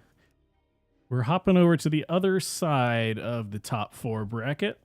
This is Daniil Mendez from Brazil up against Greg French, TCG from France. True, well, half of an EU face down here. Both players on Dragapult Dust Noir. We'll take a look at the two deck lists here and see how they differ, how they're similar.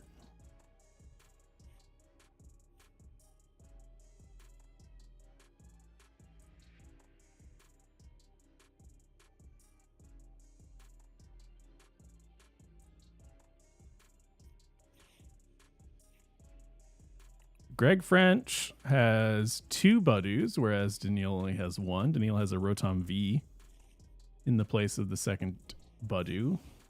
But other than that, looks very, very similar. Both lists running 3 Psychic, 3 Fire, 3 Lance, 3 Iono. Very similar deck lists here. Daniil, our perspective here, going first. Starts to get set up faster. This Curse Blast can take out the Budue on the bench, so likely not going to have any item locking going on the future turn.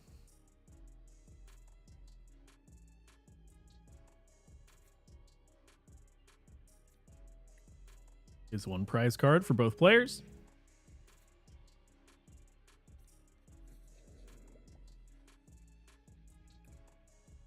Yes, Dragapult stocks on the rise here. It does feel that way.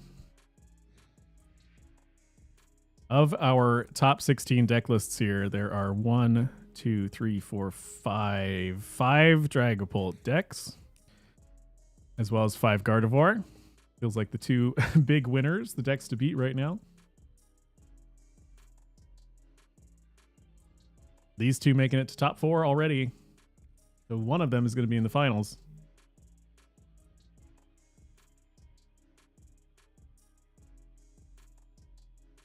After that Curse Blast, we saw the Itchy Pollen, which means that whatever item this Arven grabs is not usable this turn.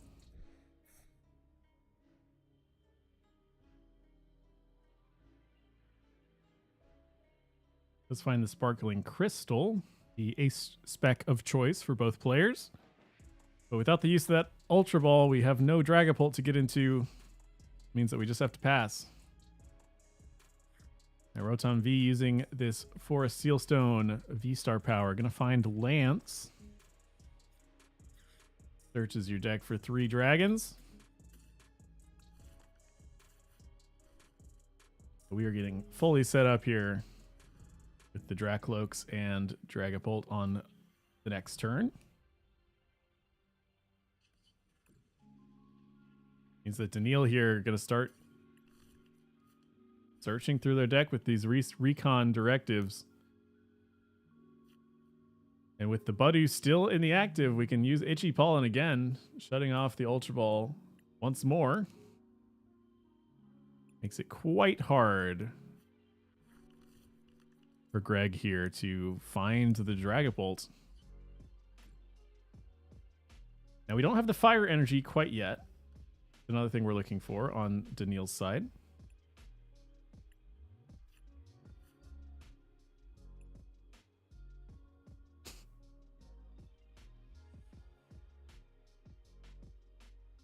Another Itchy Pollen to send the turn back over. We know there's that Ultra Ball in hand and a Crystal, but they're no use without a Dragapult here. Have to pass.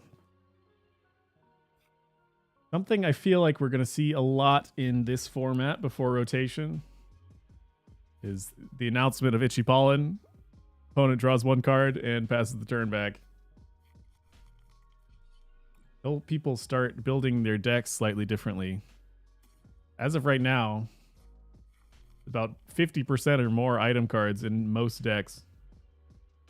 If these all get turned off, a good portion of your deck does nothing.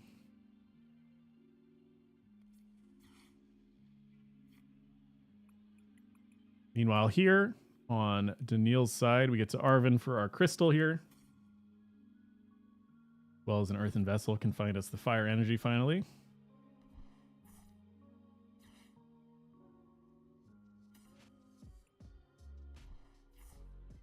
Have we waited long enough is the question.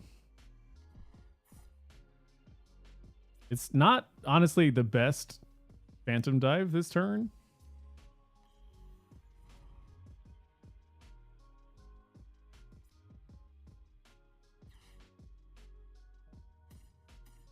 Ends up with extra energy on this Dragapult.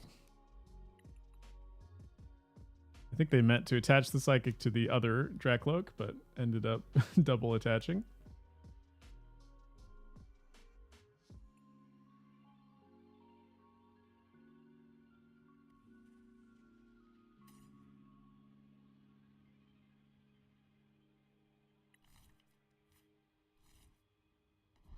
Ultra Ball will find another Dreepy.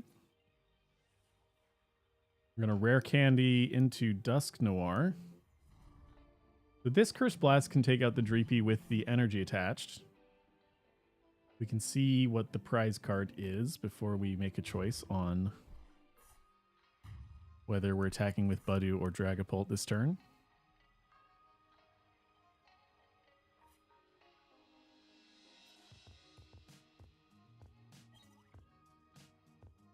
Buddy Poffin, not the most helpful card in this very moment.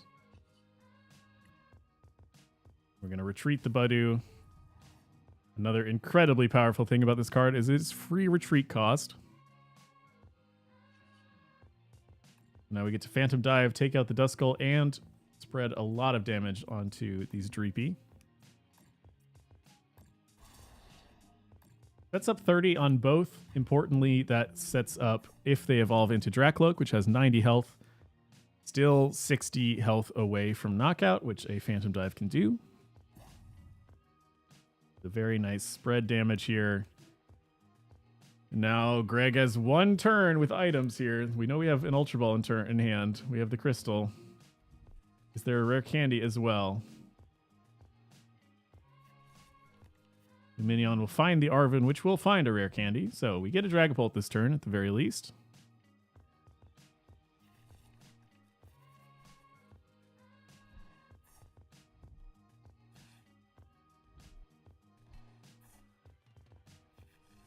Gonna toss that Dusk Noir away with no Duskull in play anymore. Not very helpful at this very moment.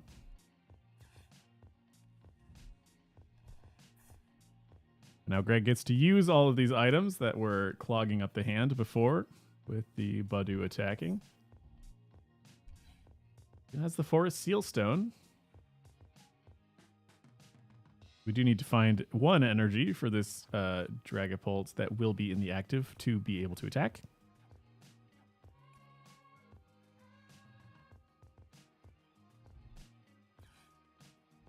Rare Candy the active has the Sparkling Crystal, so it only needs one of the two energy, either the Psychic or the Fire. We can start attacking here. We'll get one knockout on the Budew, put the rest on 20 on the Dracloak, 1 on the Dreepy. And importantly, somewhat importantly, gets the first attack into the Dragapults in the active. That's it. Just one more Phantom Dive away from a knockout.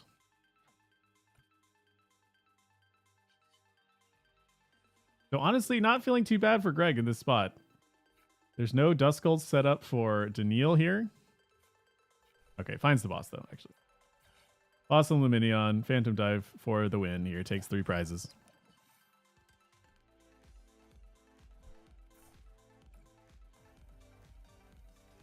And takes the first game.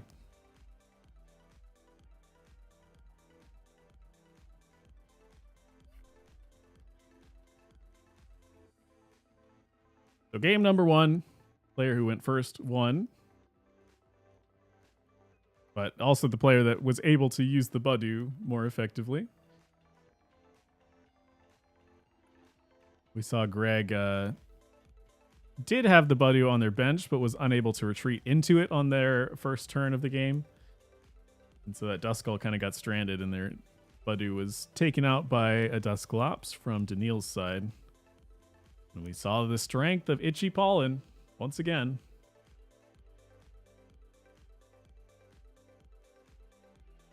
Gonna be seeing a lot of it for a few months. And potentially even after.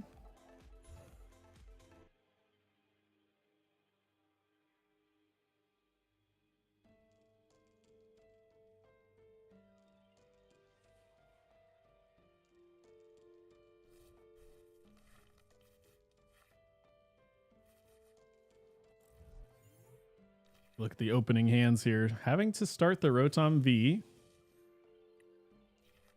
on Daniil's side. And opening the Badu. Perfect.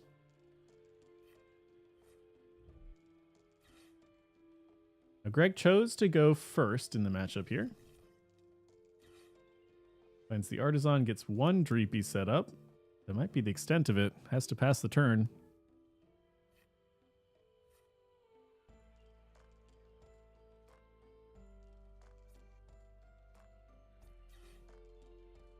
Daniil's hand much nicer for a first turn here. Has the Buddy Puffin, has an Arven that is playable, has a Nest Ball.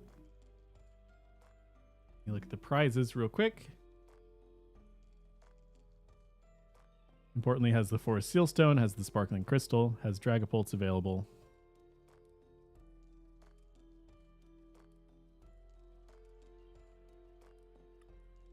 It has the one of Badu as well.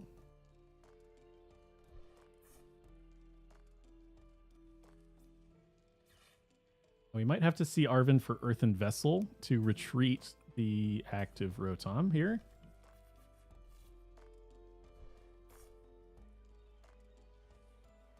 And then Nest Ball or Artisan for the Badu, either way.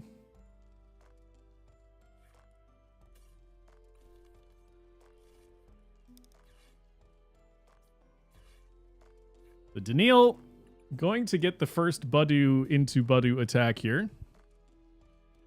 Puts a small clock on the item locking for Greg.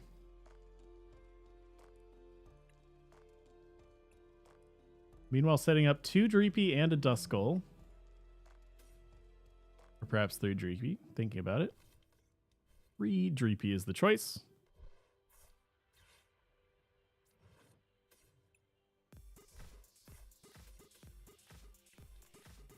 It looks like there's 1 Psychic Energy prized for Daniil. Not a huge deal, but good to keep in mind.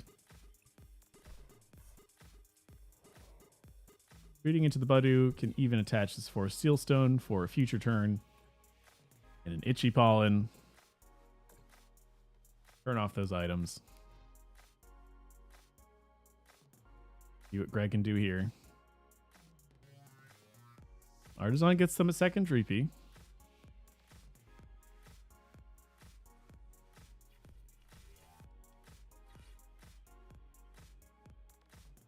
Any supporters in hand?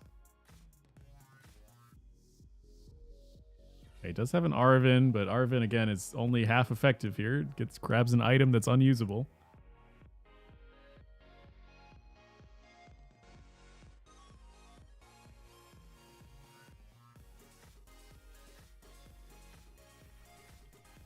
Counter Catcher and Sparkling Crystal.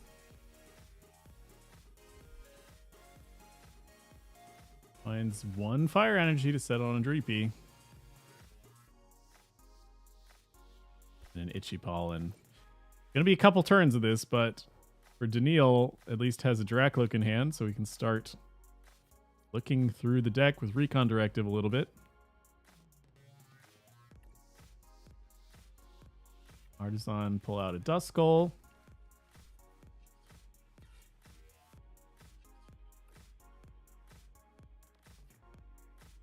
Finds a second Dracloak.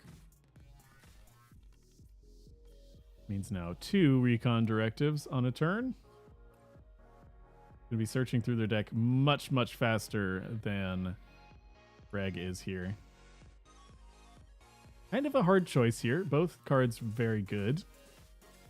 The Lance will find the other Dracloak and some Dragapults, but the Sparkling Crystal would let a Dragapult attack faster if we found one. Go with the Lance. I think that makes sense. You get more Dracloaks set up and then get a Dragapult ready for the future.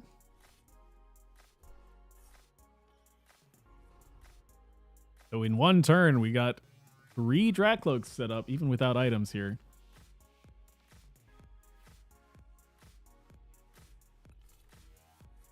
It's Turo's scenario, and Itchy Pollen to send the turn over. It's almost fully set up, despite the item lock here on Daniil's side.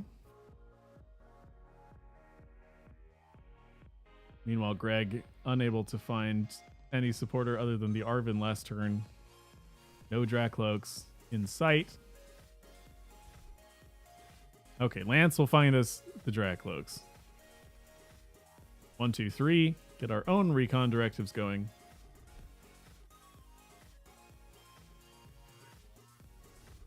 Bill has to find a lot here. We know that if the turn is passed back over, the Budu, our Budu, is going to be knocked out on Greg's side.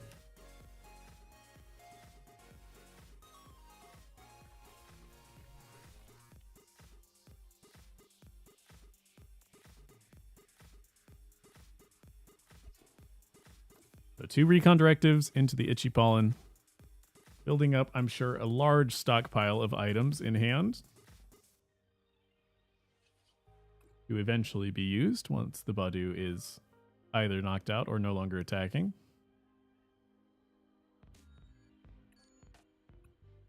Crispin, not a bad grab either. Without getting the Sparkling Crystal, this Crispin can power up a Dragapult in a single turn.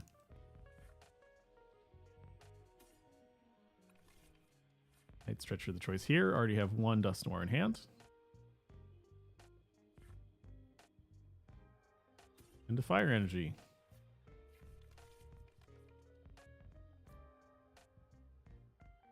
Now, Crispin not even required to get this Dragapult set up, but could set up a second one if it's going to be the supporter for turn.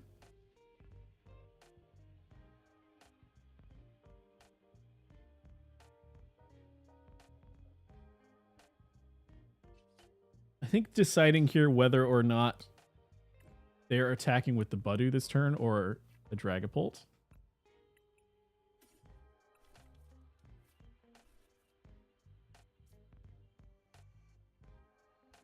Ends up for V-Star powering for the Dusclops. So this Curse Blast could either knock out the Budu or set up perhaps a Dreepy. There could be a huge swing here if we aren't attacking with Budu. But just going to wait, take it slow. Gets the first knockout. Still item locked. Has the Dusclops that can be manually evolved into Dusknoir next turn.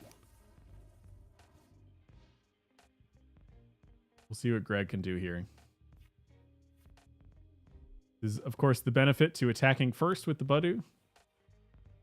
Is that yours will eventually be the only one standing if the item lock is just maintained back and forth. Serendipity will draw us 3 more cards. Still looking for Dragapult. We grabbed 3 Dracloak from the Lance earlier. Greg has 3 recon directives to find it.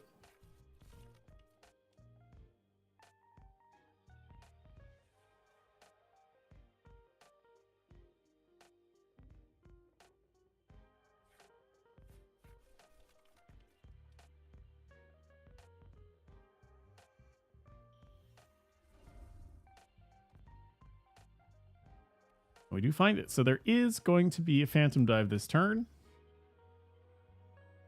Minion V can find us a boss's orders.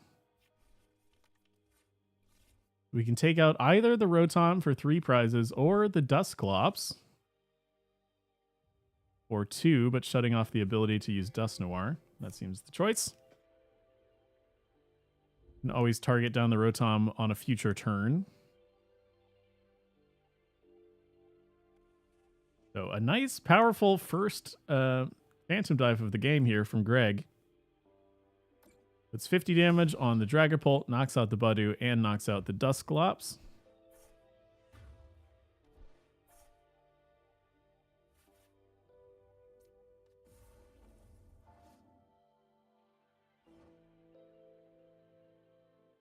Now, of course, Daniil once again gets the first Dragapult swing into the opposing Dragapult. Can set them ahead on tempo here in the very least. Has a huge hand full of resources here.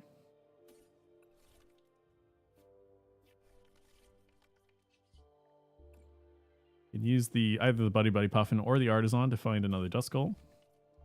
The final basic in the deck here. Well, basic non-rule box, that is. Night Stretcher will find us our second Duskull. Gonna make it very hard to KO both of these, so it's likely that there would be a Dusknoir for Daniil on a future turn.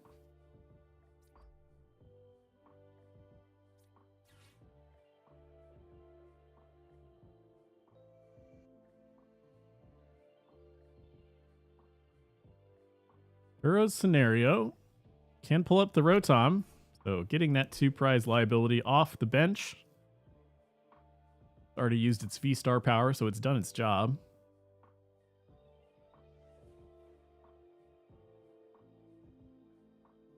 Now makes it very, very hard to have kind of a good Phantom Dive swing for Greg here.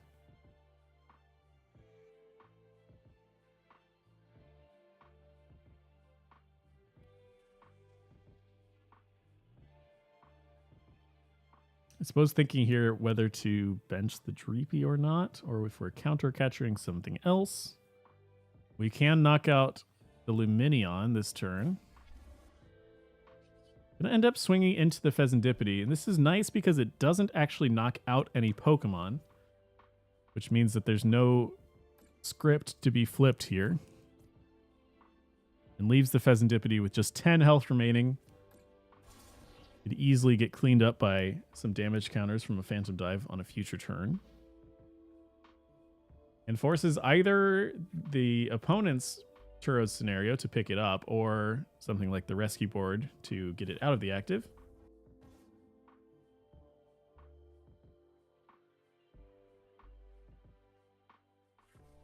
Finds the Rescue Board, but again, it's really scary to be leaving this Pheasantipede at only 10 health on the bench.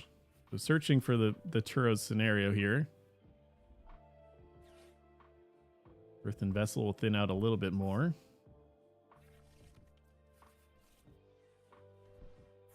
While setting up our benched Dracloaks to be ready to evolve.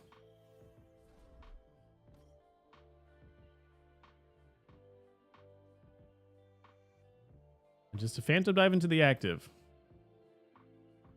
We're going to take out one of the 2 Duskulls, which means that there still is possibility for one Dusknoir here. Which would be enough to knock out the active Dragapult.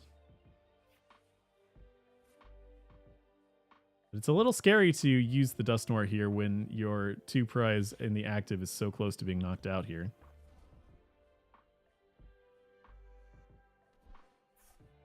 And with the...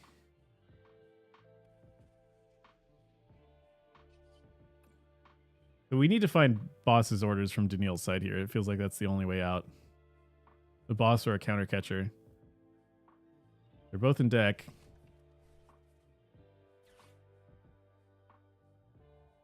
The only winning line I see here is Phantom Dive into the Luminion, knock out the Pheasantipede, and then Curse Blast will not take out the Dracloak. And they do find it all, actually. Countercatcher the Luminion. Ooh, or not.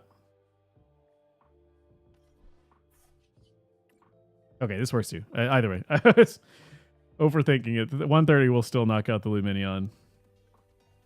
Daniil sweeping up the games. It's a 2-0 victory.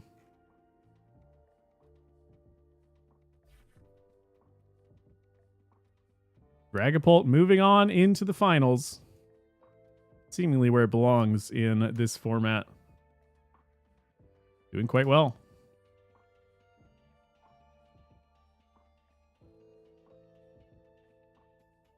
Lincoln, I had the exact same thought. Yeah, just tunneling on needing to phantom dive the fish, but Daniil knows what he's doing. That's why he's in the finals.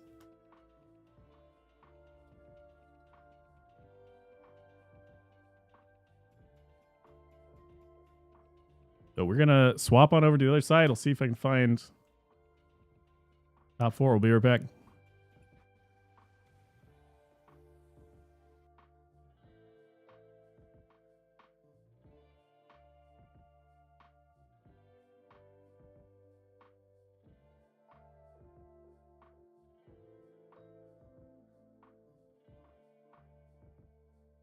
Killed a million though, right? That's kind of bad.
Alrighty. We're going to jump into... This is game number 2. Lucky for us, Callie is streaming on Twitch. You can go find her at Callie Moore TCG. We're going to hop into the game here. It's Callie Moore on Gardevoir up against Dom 333 on Charizard Dust Noir. Charizard-Dragapult, rather. Sorry. So it's kind of just a Dragapult deck that has Charizard EX in it. We've got 5 Fire, 2 Psychic, a 4-3-2 line of Dreepy, 2-1-2 line of Charmander Charizard, 2 Budoos, 2 Luminions. It has the Radiant Alakazam still. But Dom here is up 1 game. This is game number 2.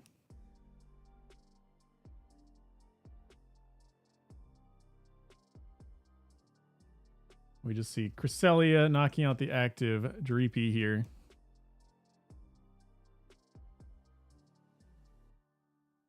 Callie able to Turo up their Gardevoir that turn. Was thinking about it being a target for a boss's orders, so it keeps it safe from that.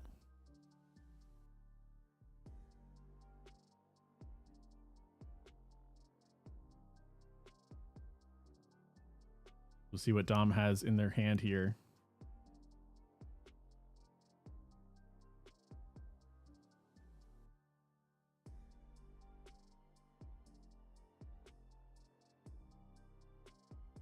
Now I'm thinking about that recon directive. Could be a hard choice. That's the second one. Does have a Charmeleon ready on the bench, so there could be a Charizard. I think the Terra Orb grabbed this Dragapult. Boss's orders onto the Ralts.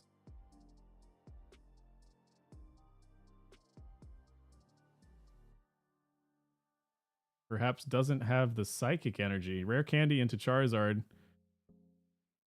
Infernal Rain, of course, can take out fire energies from the deck, but cannot grab Psychics, so...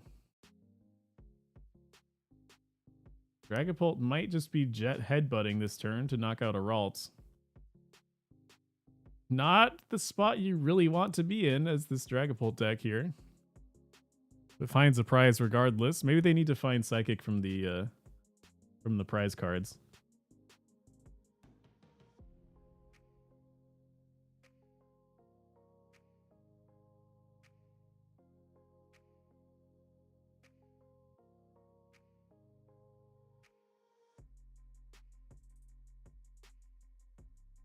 Probably thinking about if they can knock out the Charizard this turn. Only 10 cards left in the deck. Having this much energy stuck on the Cresselia is not really the best place here. It's only one retreat, so you only get one back into the discard. Callie has to be very careful with resources now.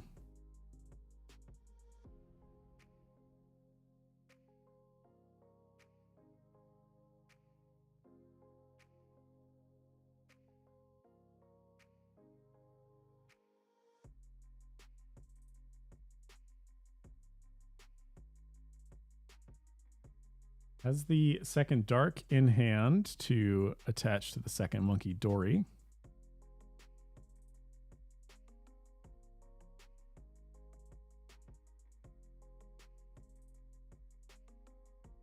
Time it away the Corellia. We have enough of those.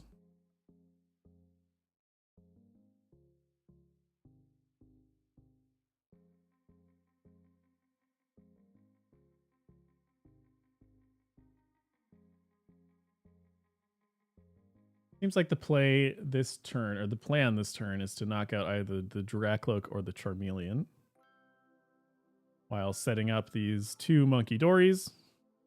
Doesn't have any two prized Pokemon in play.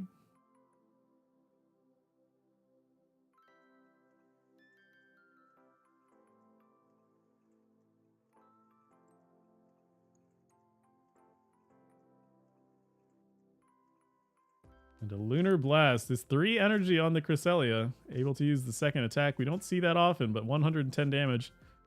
Enough to knock out the Charmeleon. Grabs a Drifloon from the prizes.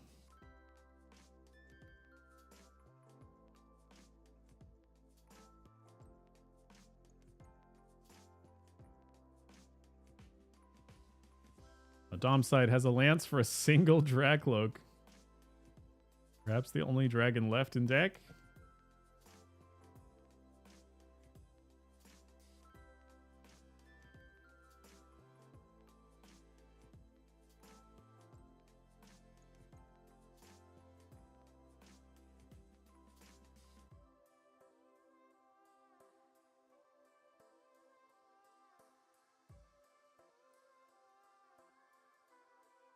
There we go. Hatches the Hero's Cape to the Dracloak. 190 health Dracloak. Doesn't end up attacking, which means that there's not damage to throw back with Adrena Brains. But yeah, Dom really struggling to find the Psychic, which means there aren't really effective attacks happening here.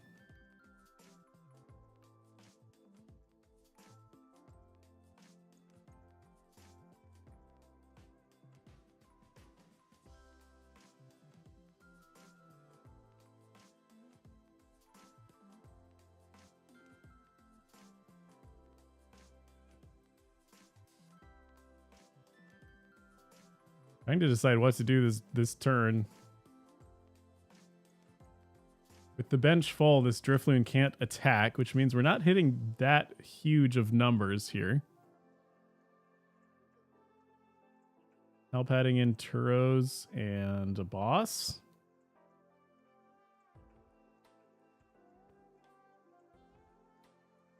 It could just be another Lunar Blast.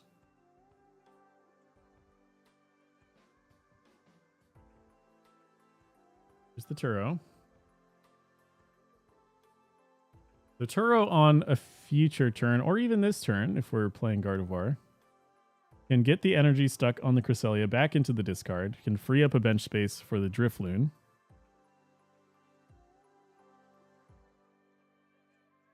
That could be a very powerful turn going forward. But yeah, here's another Lunar Blast twice in a row. Cresselia doing so much work here. Dom's still looking for Psychic.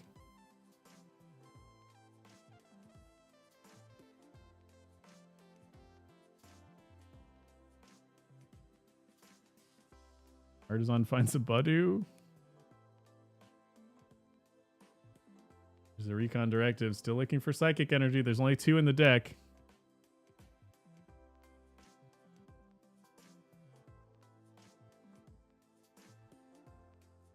It's going to retreat into the Budu.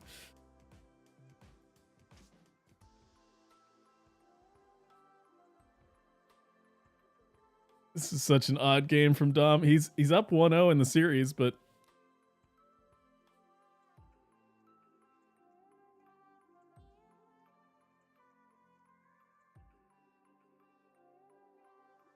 an Ultra Ball throwing away Dragloak and Charizard.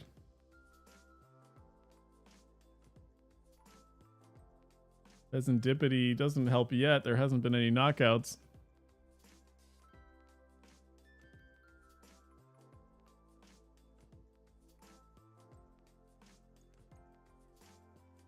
Just an itchy pollen. Turns off items, but I don't think Callie really needs items at this point.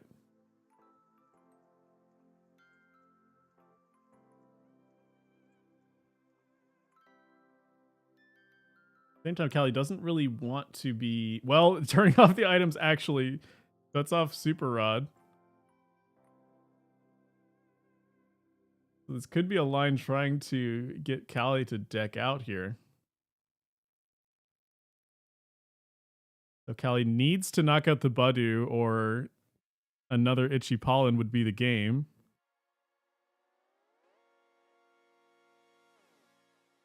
It just has to Lunar Blast into the Budu.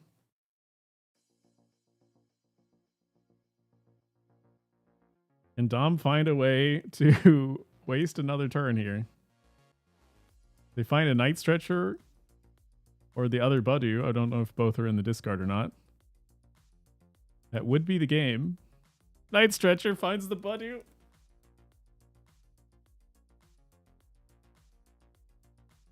A crazy line by Dom.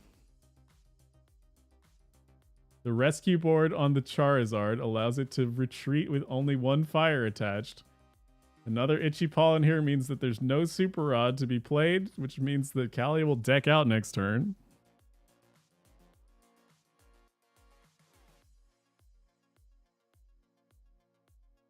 Dom finds the crazy line with his Budu and Charizard-Dragapult.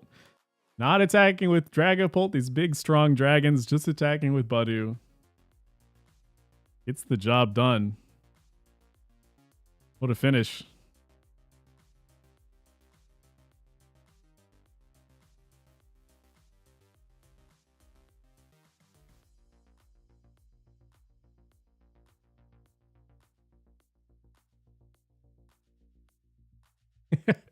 Yeah, crazy finish to that game. But it sets us up for finals.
All right, folks. It's time for the finals in late night 237. We got 2 Dragapult decks. Dom333 from Germany on Dragapult with Charizard. And Daniil Mendez from Brazil with Dragapult Dust Noir. See what version of this big dragon deck will prevail here in the finals. First Prismatic Evolution late night here with the new Budu card wreaking havoc all over the place.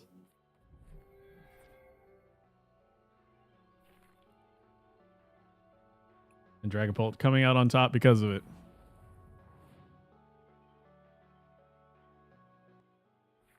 There were, I suppose, 6 Dragapult decks because this Charizard deck was... It's got only Charizard on Limitless as the picture, but it truly is a Dragapult deck with Charizard in it.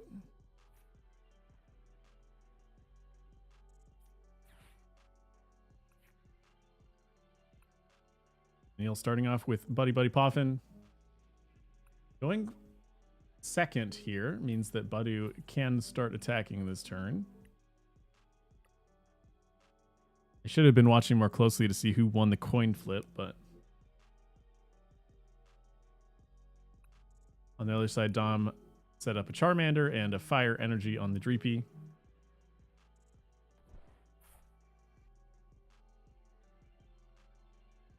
Have access to Arven this turn for Daniil, which could find the rescue board to get this Radiant Alakazam out of the active, if that's what he wants to do.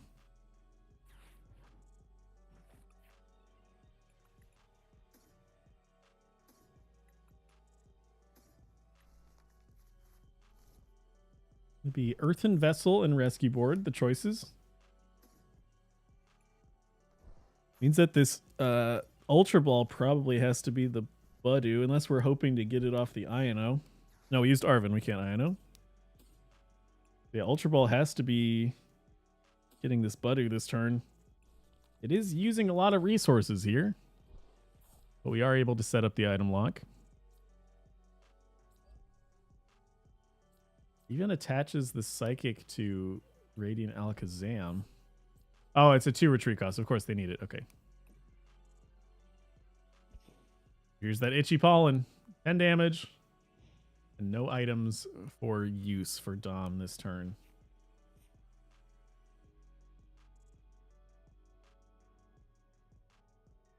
This little 30 health baby Pokemon doing so much damage to all of these decks.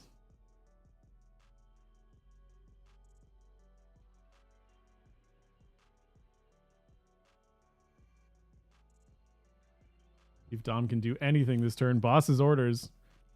Try to trap up the Radiant Alakazam and buy themselves a turn. Unfortunately, there's a Night Stretcher in hand, so we can just get the energy back and retreat back into that Budu.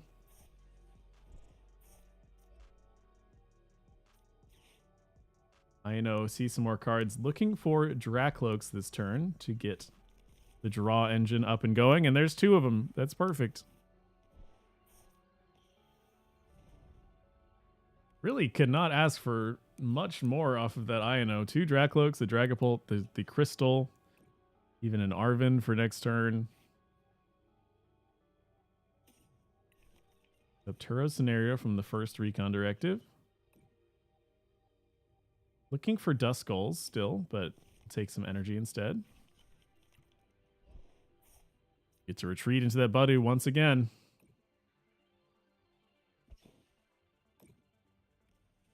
That was effectively a boss's orders for a Night Stretcher trade, and that's not really the trade Dom was hoping for.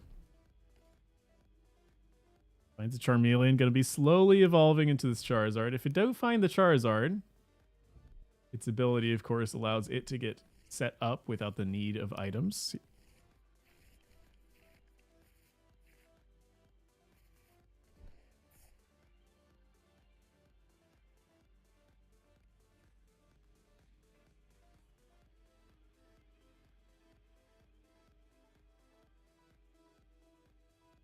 Fresh 6 from Ino. Doesn't seem like it found too much for Dom. Could be 6 items for all we know. Has to pass the turn.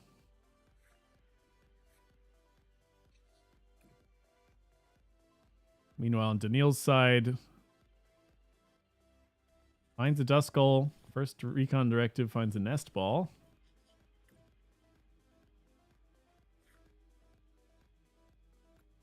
Perhaps a second one. I guess the question here is if you are getting 2 Duskull or a Duskull and a Dreepy.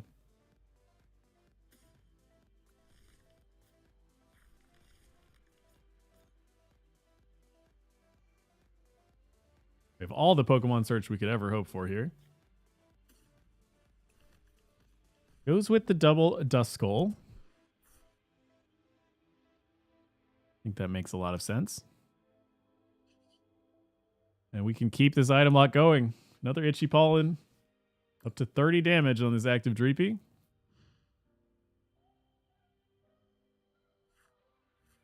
Now Daniil can focus truly on finding energy to power up an eventual Dragapult attack. We know the Crystal is on the bottom of the deck.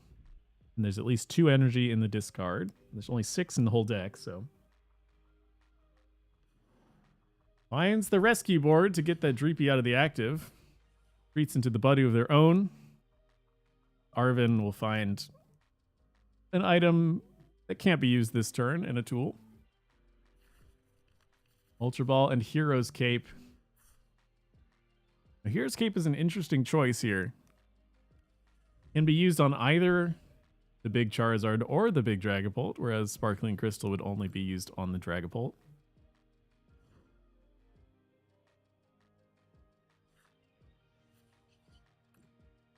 But having either a Charizard at 430 health or a Dragapult at 420, both are extremely hard to knock out. So in this deck that is attacking with either one of the 2 big dragons, makes a whole lot of sense to have this Hero's Cape.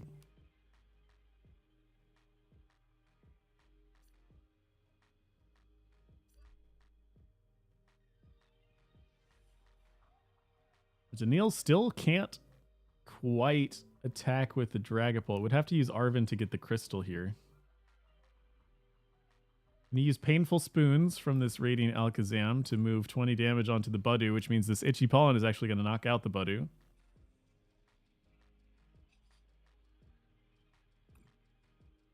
Again, sets Daniil very far ahead here in the item lock race. It's kind of like an arms race where they're building up resources until eventually the walls fall and everything goes crazy.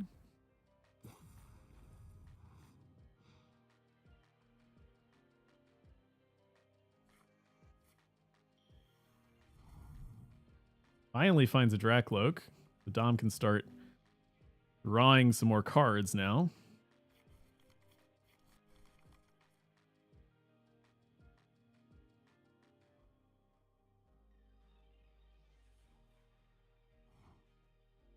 It's just a recon directive into pass. We'll see now. Has the item lock gone on long enough? I believe it has. We can find Rare Candy, Crystal. This should just be game.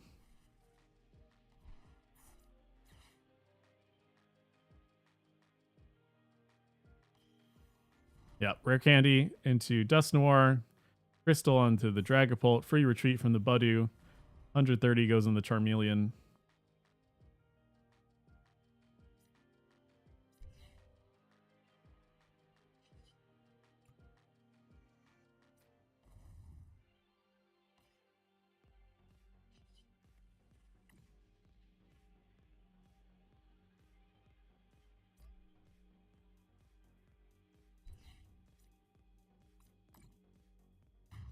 Reading the Charmeleon, being very careful. It does prevent the effects of abilities. So puts the damage counters on the correct Pokemon. Ends up winning the first game. Daniil up 1-0. 1 game away from winning Late Night 237.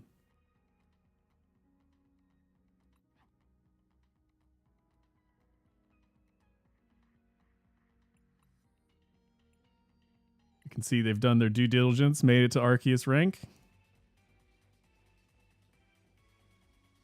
Going into game number 2.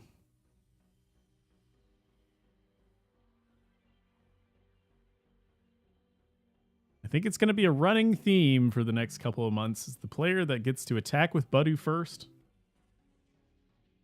has a great chance at winning the game, especially in matchups like this.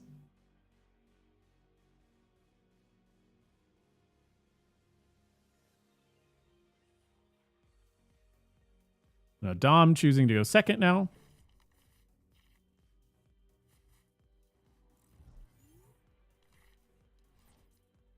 That's a handful of Pokemon here.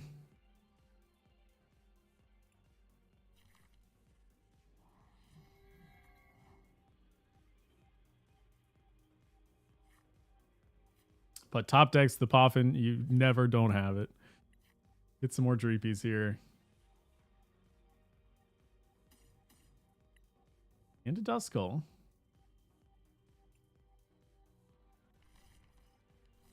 Gonna be the choice. And that might be the end of the turn here. Gonna use the Ultra Ball, I suppose, now while you can. Makes sense.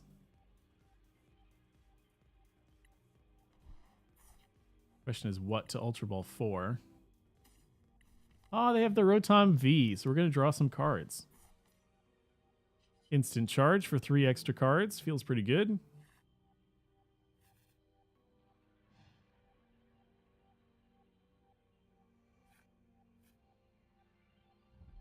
Now we'll see if Dom can find their way into the Budu attack this turn. Finds the Poffin and TM Evolution.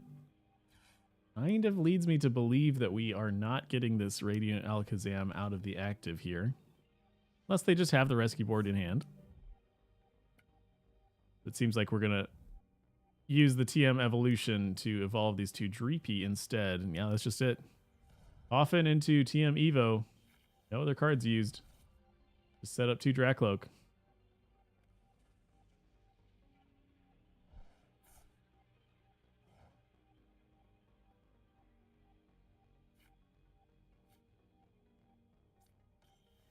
With no item lock here, Daniil is going to get to look at some more cards with 2 different recon directives.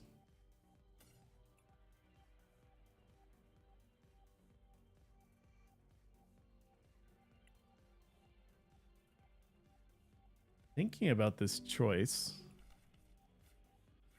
Sends the Lance to the bottom.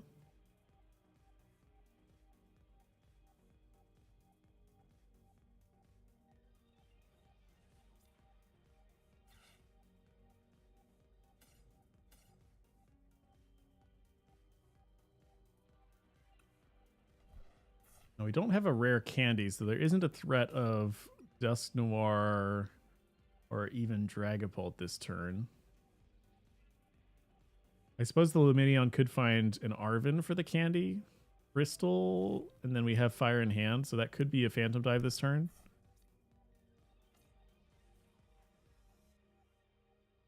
If Daniil feels like they have to get started actually swinging here. Seems like that is the play.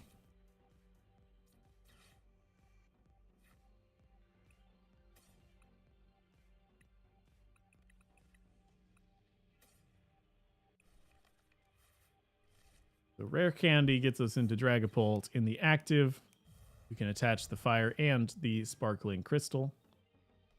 Knock out this active Radiant Alakazam.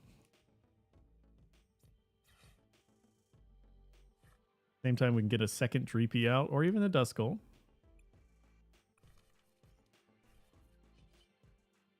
Feels like maybe the Dreepy would have been nice since we have the Dracloak in hand. We kind of would like to have more card draw than we currently do, but gonna end up spreading the 30 damage onto the 2 bench Dracloak and take 1 prize card from the Radiant Alakazam. Finds an Arven off the prize. That's pretty good.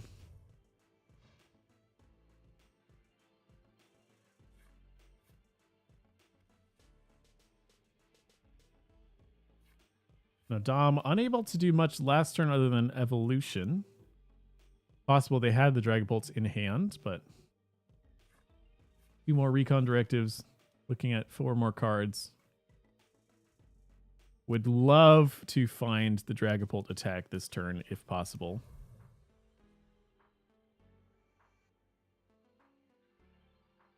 Kind of asking for a lot because they do need also the crystal and energy this turn. And Ino, it refills up their opponent's hand. But a fresh 6 for Dom. Finds a Poffin. That's a great find. And it had been so long, I had forgotten this is a Dragapult Charizard deck. So here is a single energy and a jet headbutt. Going to do 70 damage to the active. But the Charmanders are there, ready to evolve into Charizard.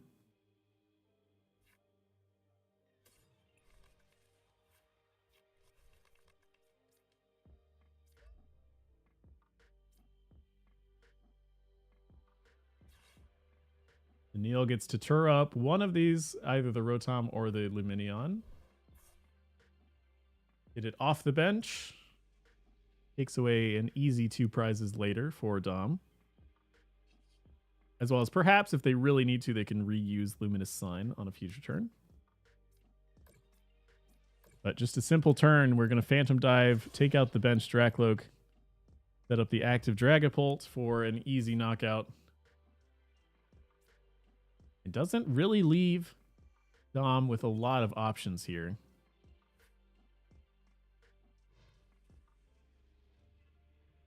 A Charizard swing at this very moment would do only 240 damage, which is 10 off from knocking out this active Dragapult.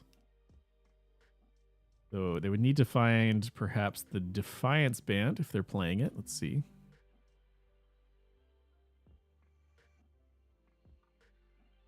No Defiance Band in the list, so I don't see an easy way for them to get rid of this Dragapult in the active. Lumineon of Dom's own here. Find anyone supported they'd like. It's an Ino. We're playing the Arven for turn.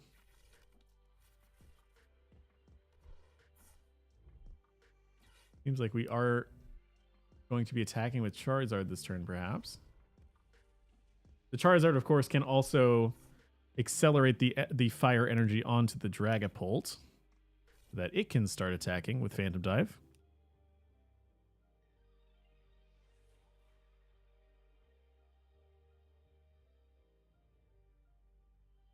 Really interesting choice to use the Lumineon on this turn to grab the Ino that we're not using.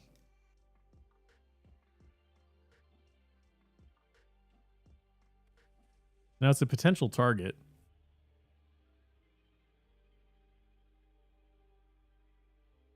I suppose on this board you would really rather, if you're targeting something, it would be the Pheasantipede, if possible. We're going to retreat, keep that Dragapult alive. We're going to attack with the Charizard this turn, but like I said, it's 240 damage, which means this Dragapult is still alive. Hanging on by a thread. That's all you need to keep on attacking here. Recon Directive. Daniil does need to find fire energy, which he does. Go for the rare candy first.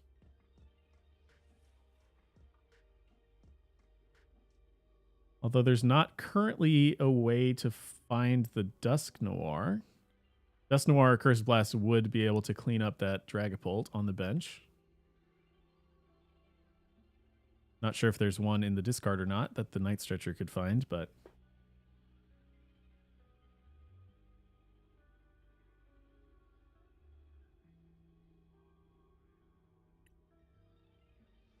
really think about the choice. Does end up taking the rare candy.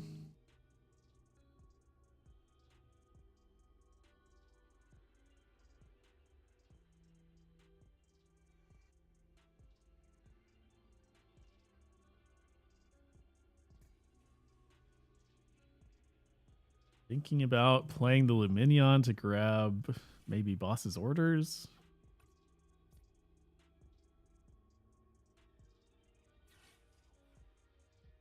Night Stretcher's the play. There is a Dusknoir in the discard. That rare candy makes a lot more sense now.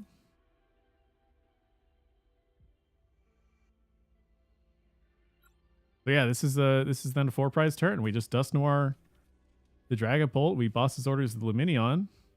It should be the game.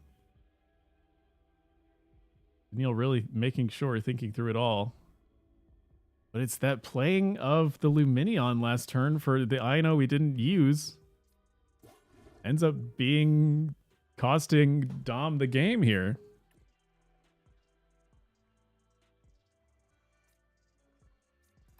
First Blast, 2 prizes from Dragapult. Phantom Dive here. Gonna take 2 prizes from Luminion. That's the game.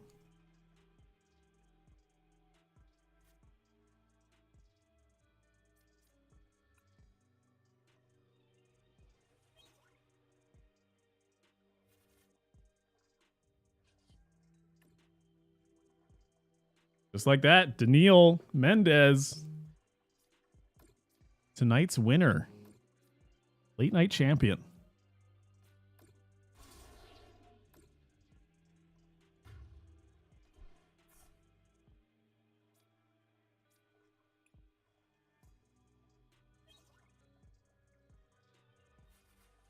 Take the final prize cards. That's a 2-0 victory.